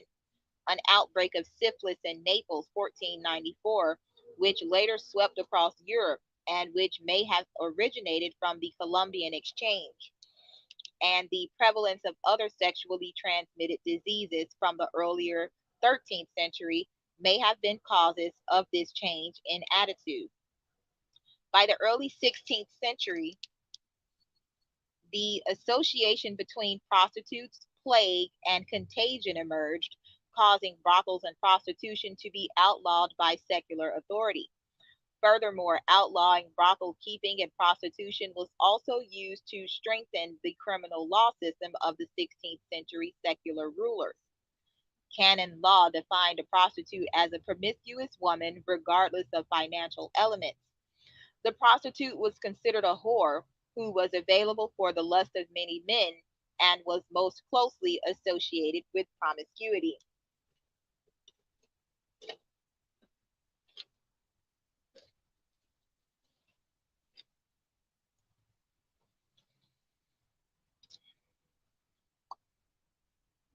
The church's stance on prostitution was threefold: acceptance of prostitution as an inevitable social fact, condemnation of those profiting from this commerce, and encouragement for the prostitute to repent. The church was forced to recognize its inability to remove prostitution from the worldly society, and in the 14th century began to tolerate prostitution as a lesser evil. However, prostitutes were to be excluded from the church as long as they practiced. Around the 12th century, the idea of prostitute saints took hold, with Mary Magdalene being one of the most popular saints of the era. The church used Mary Magdalene's biblical history of being a reformed harlot to encourage prostitutes to repent and mend their ways. Simultaneously, religious houses were established with the purpose of providing asylum and encouraging the reformation of prostitution. Magdalene homes were particularly popular and peaked especially in the early 14th century. Over the course of the Middle Ages, popes and religious communities made various attempts to remove prostitution or reform prostitutes with varying success. With the advent of the Protestant Reformation, numbers of southern German towns closed their brothels in an attempt to eradicate prostitution. In some periods, prostitutes had to distinguish themselves by particular signs, sometimes wearing very short hair or no hair at all, or wearing veils in societies where other women did not wear them. Ancient codes regulated in this case the crime of a prostitute that dissimulated her profession. In some cultures, prostitutes were the sole women allowed to sing in public or act in theatrical performances. 18th century. According to Deverish Ismail Aga in the Delaknami e Deluxa, the Ottoman archives in the Turkish baths, the masseurs were traditionally young men who helped wash clients by soaping and scrubbing their bodies. They also worked as sex workers. The Ottoman text described who they were, their prices, how many times they could bring their customers to orgasm, and the details of their sexual practices.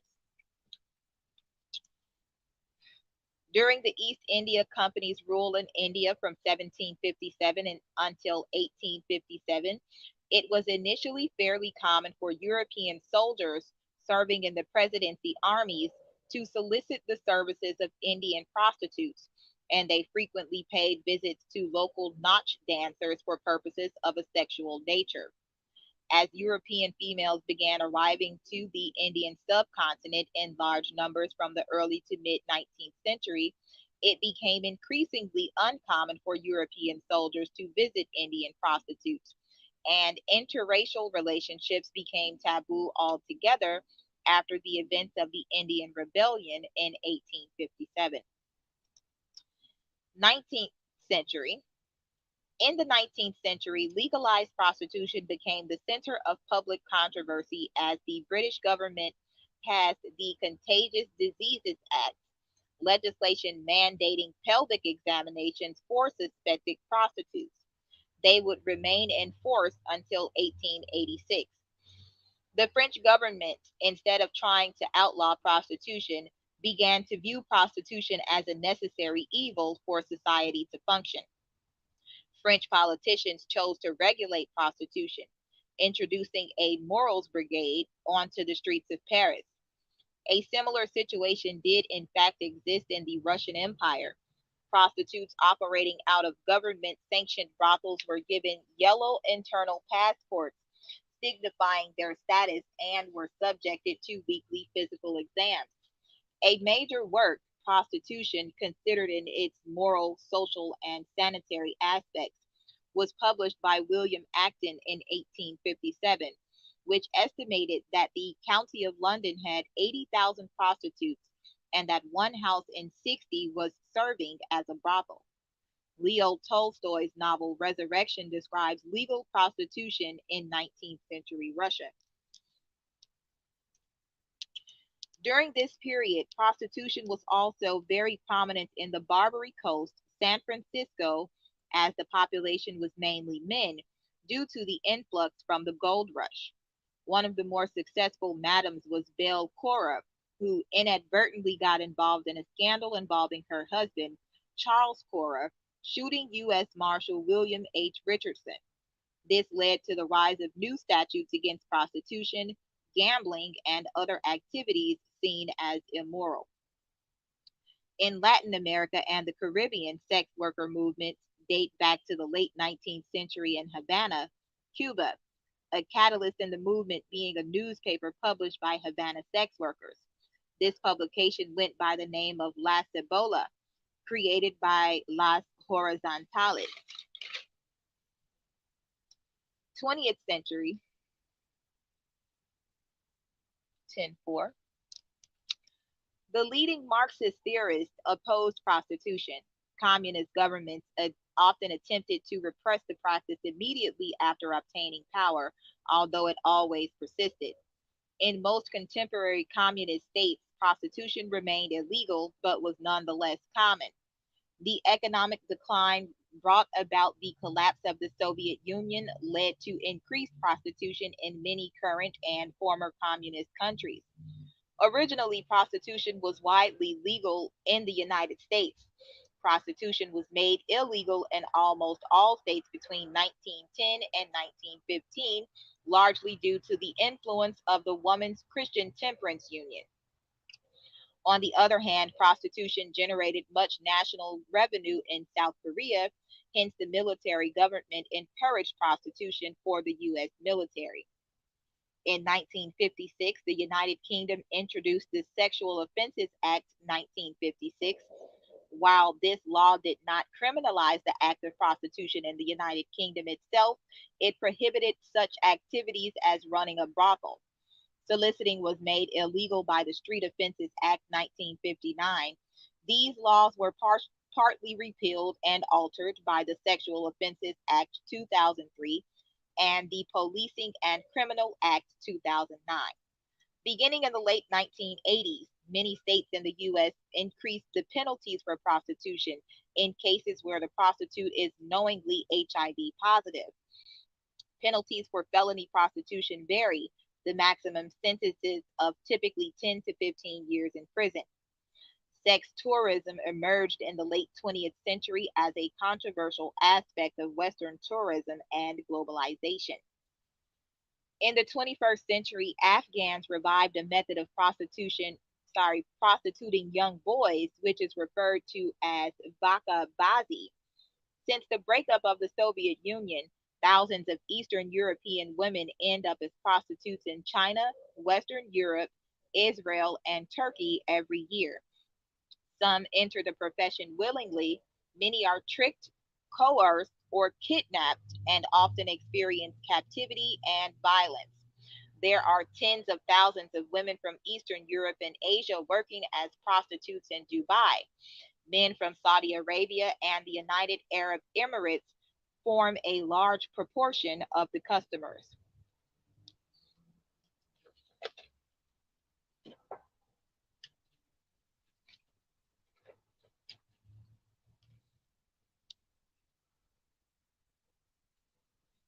India's Devadasi girls are forced by their poor families to dedicate themselves to the Hindu goddess Renuka.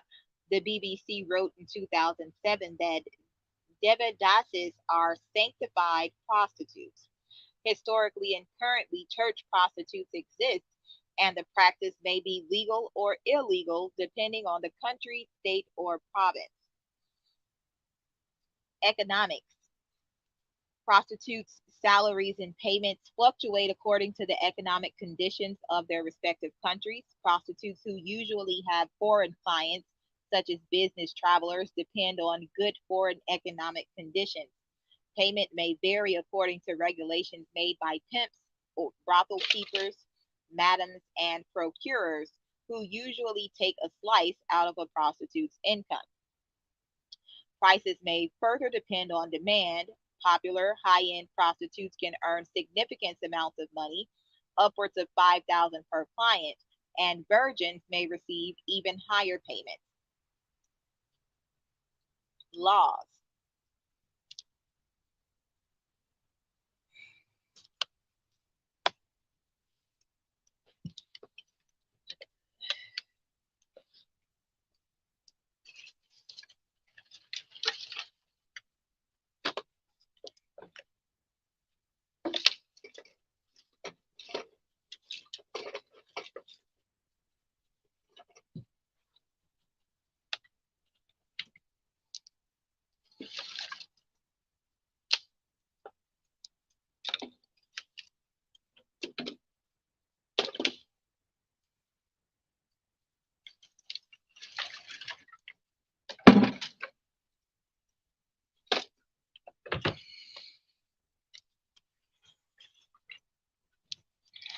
Okay. Attitudes. Roughly speaking, the possible attitudes are: prostitution should be tolerated by society. Decriminalization. Prostitution is labor like any other. Sex industry premises should not be subject to any special regulation or laws. The current situation in New Zealand, the laws against operating a brothel, pimping, and street prostitution are struck down, but prostitution is hardly regulated at all. Proponents of this view often cite instances of government regulation under legalization that they consider intrusive, demeaning, or violent, but feel that criminalization adversely affects sex workers. Amnesty International is one of the notable groups calling for the decriminalization of prostitution. Legalized and regulated, prostitution may be considered a legitimate business. Prostitution and the employment of prostitutes are legal but regulated. The current situation in the Netherlands, Germany, most of Australia, and parts of Nevada, the degree of regulation varies very much. For example, in the Netherlands, prostitutes are not required to undergo mandatory health checks, while in Nevada, the regulations are very strict. Prostitution should not be tolerated. Abolitionism. Prostitution itself is not prohibited, but most associated activities are illegal in an attempt to make it more difficult to engage in prostitution. Prostitution is heavily discouraged and seen as a social problem. Prostitution, the exchange of sexual services for money, is legal, but the surrounding activities, such as public solicitation, operating a brothel, and other forms of pimping, are prohibited. This is to some extent the current situation in Great Britain, where prostitution is considered both a public nuisance and sexual offense, and Italy, among others. Neo-abolitionism, neo-abolitionism. Prostitution is inherently abusive, both a cause of consequence of inequality, a form of violence against women, a violation of human rights. The clients of the prostitutes exploit the prostitutes. Prostitutes are not prosecuted, but their clients and pimps are, which is the current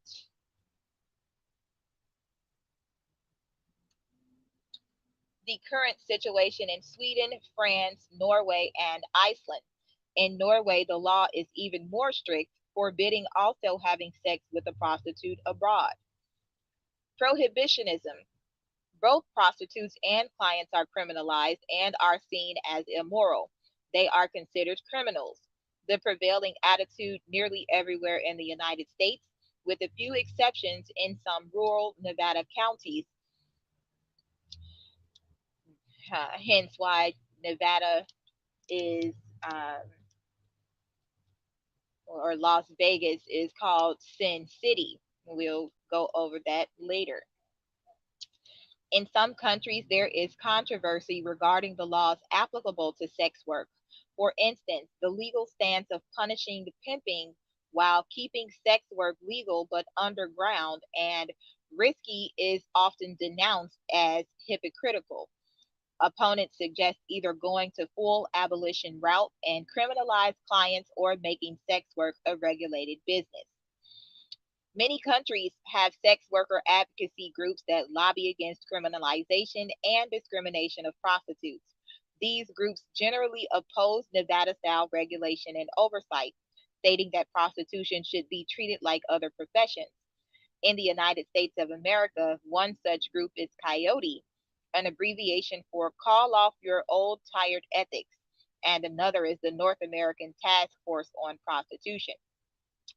In Australia, the lead sex worker rights organization is Scarlet Alliance. International Prostitutes' rights organizations include the International Committee for Prostitutes' Rights and the Network of Sex Work Projects.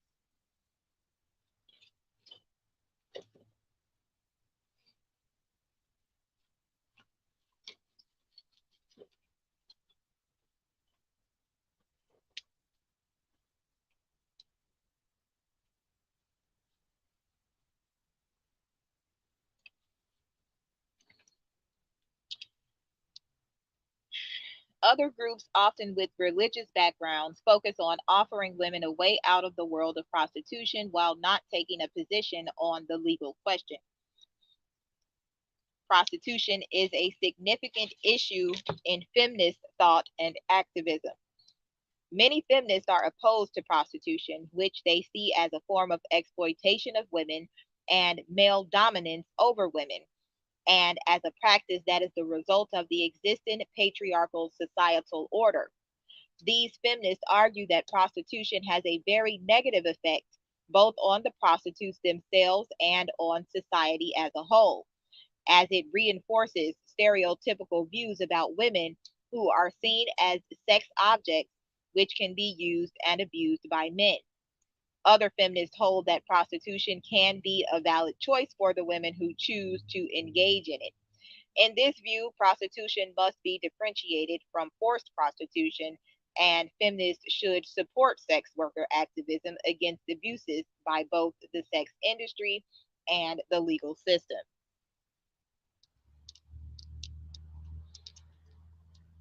In February 2014, the members of the European Parliament voted in a non binding resolution adopted by 343 votes to 139 with 105 abstentions in favor of the Swedish model of criminalizing the buying but not the selling of sex.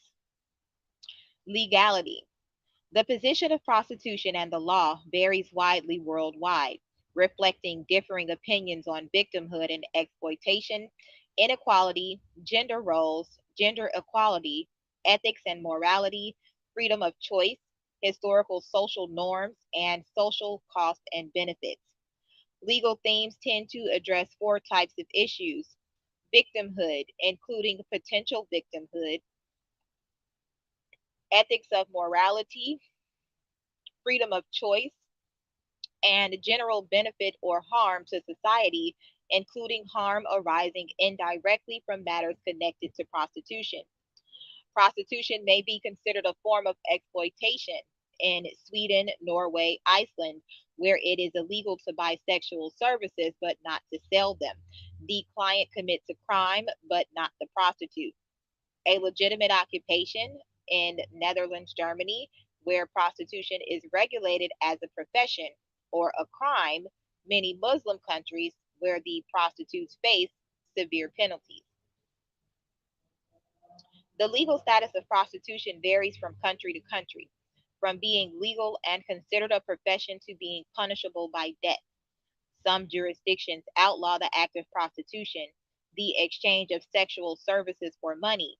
Other countries do not prohibit prostitution itself, but ban the activities typically associated with it: soliciting in a public place, operating a brothel, pimping, etc., making it difficult to engage in prostitution without breaking any law, and in a few countries, prostitution is legal and regulated. In 1949, the UN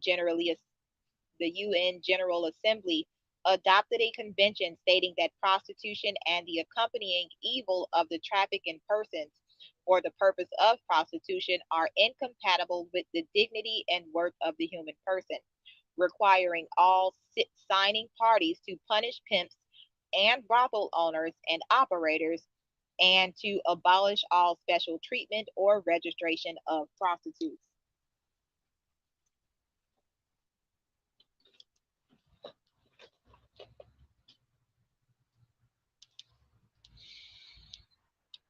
As of January 2009, the convention was ratified by 95 member nations, including France, Spain, Italy, Denmark, and not ratified by another 97 member nations, including Germany, the Netherlands, the United Kingdom, and the United States.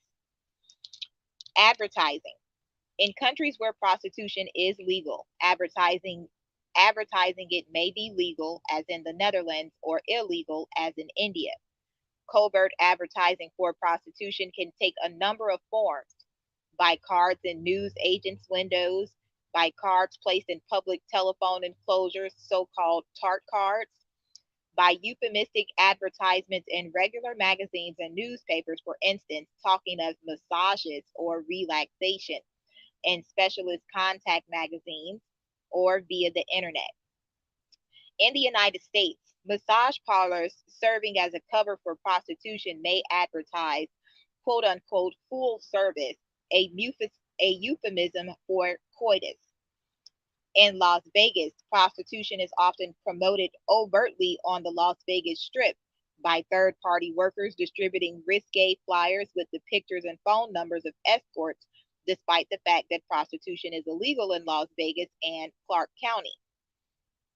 The way in which prostitutes advertise their presence varies widely. Some remain in apartments that have hints or clues outside, such as posters with model written on them to lure potential customers inside. Others advertise by putting numbers or locations in phone boxes or in online or newspaper ads. In more sexually permissive societies, prostitutes can advertise in public view, such as through display windows. In sexually restrictive societies, it may occur through word of mouth and other means.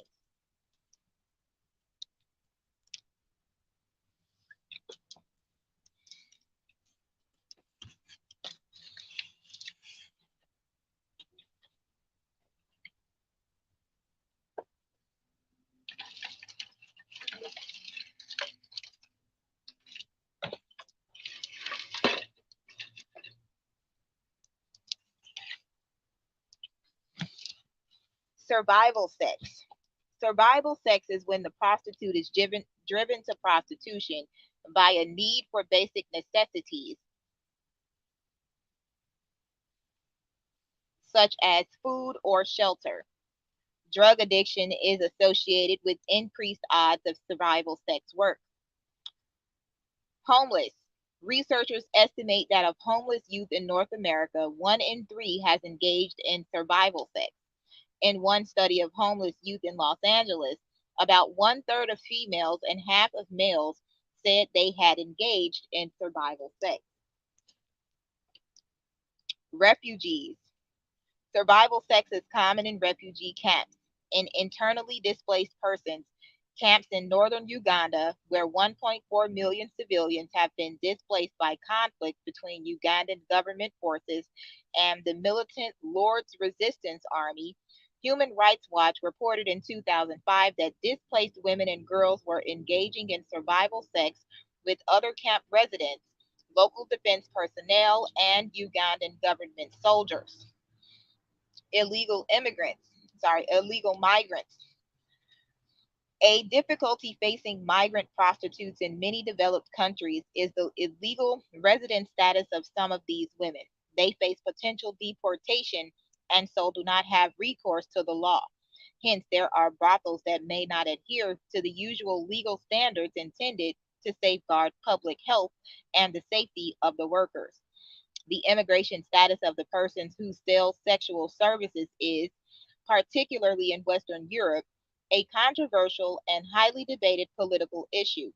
Currently, in most of these countries, most prostitutes are immigrants, mainly from Eastern and Central Europe. In Spain and Italy, 90% of prostitutes are estimated to be migrants. In Austria, 78%. In Switzerland, 75%. In Greece, 73%. In Norway, 70%. According to a 2009 Tampet report, Sex Work in Europe, a mapping of the prostitution scene in 25 European countries. An article in Le Monde Diplomatique in 1997 stated that 80% of prostitutes in Amsterdam were foreigners and 70% had no immigration papers. Caste prostitutes. Castes are largely hereditary social classes, often emerging around certain professions.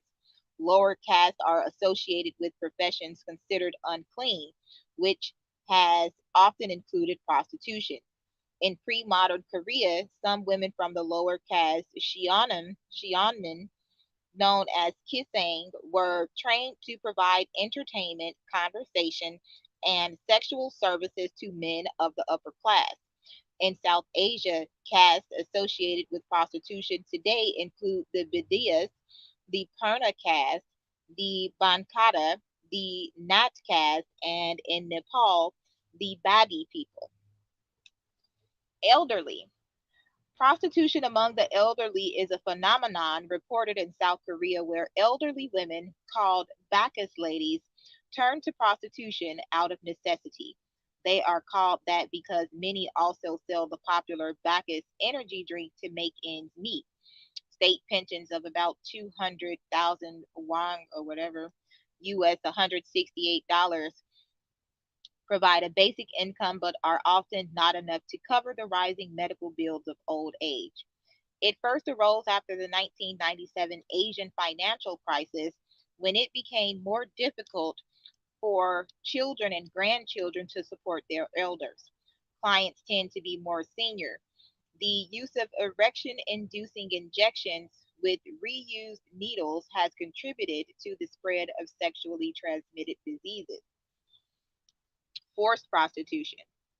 Sex trafficking is defined as using coercion or force to transport an unwilling person into prostitution or other sexual exploitation.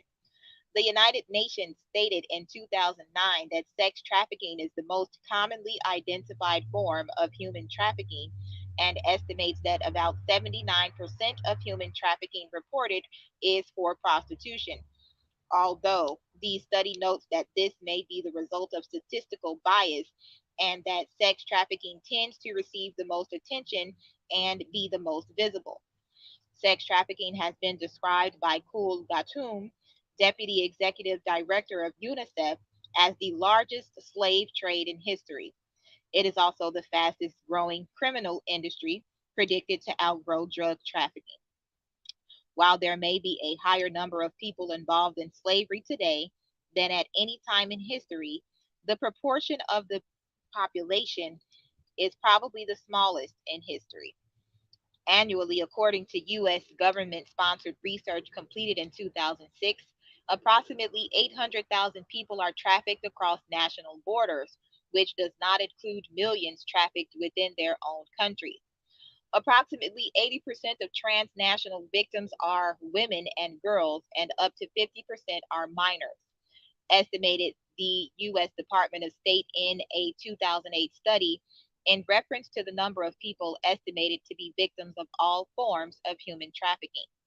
Due in part to the illegal and underground nature of sex trafficking, the actual extent of women and children forced into prostitution is unknown. A statistical analysis of various measures of trafficking found that the legal status of prostitution did not have a significant impact on trafficking.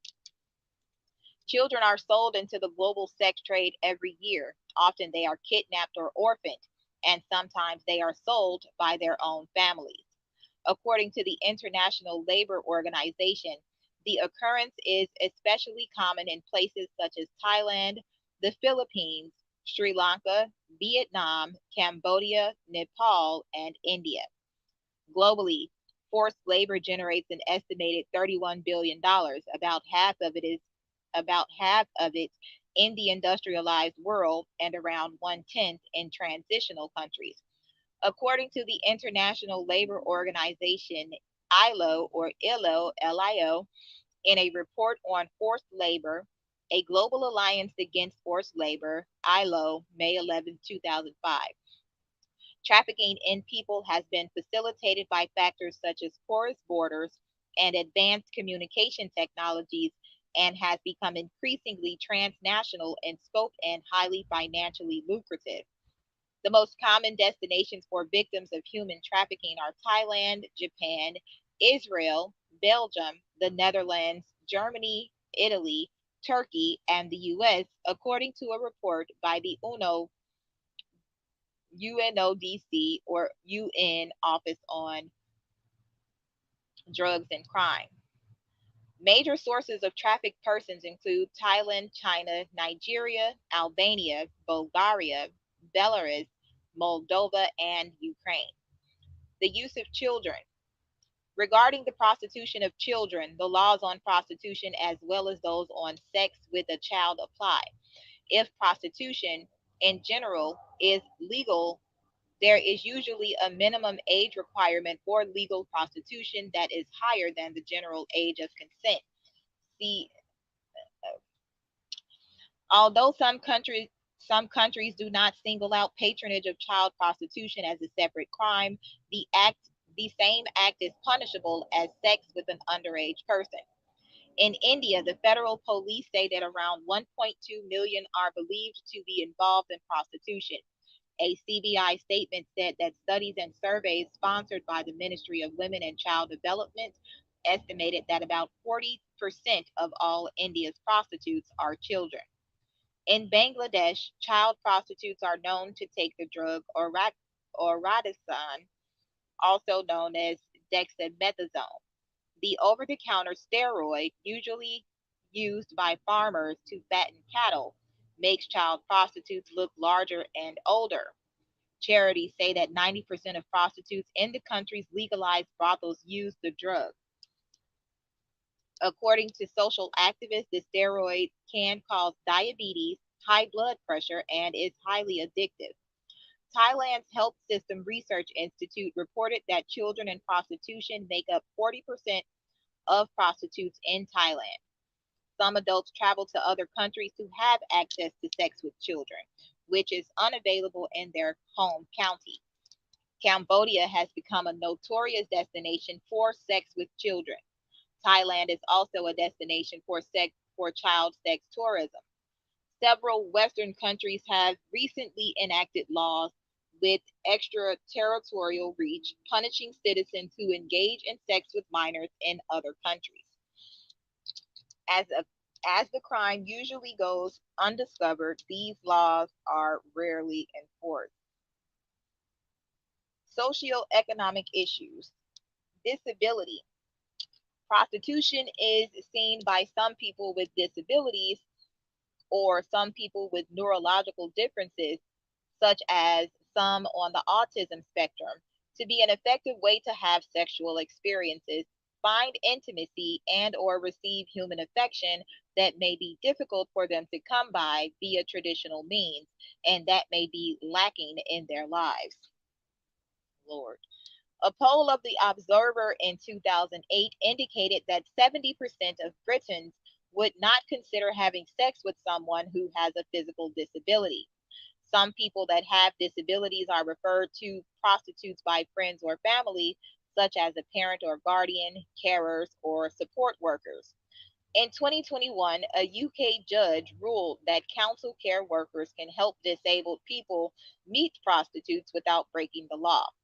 Prostitutes that cater to people with disabilities have argued that people with disabilities have the same needs and desires as everyone else.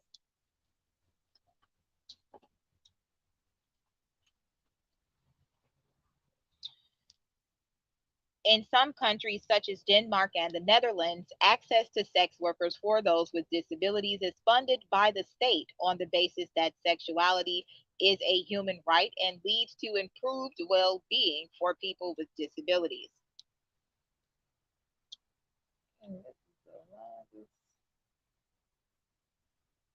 Okay.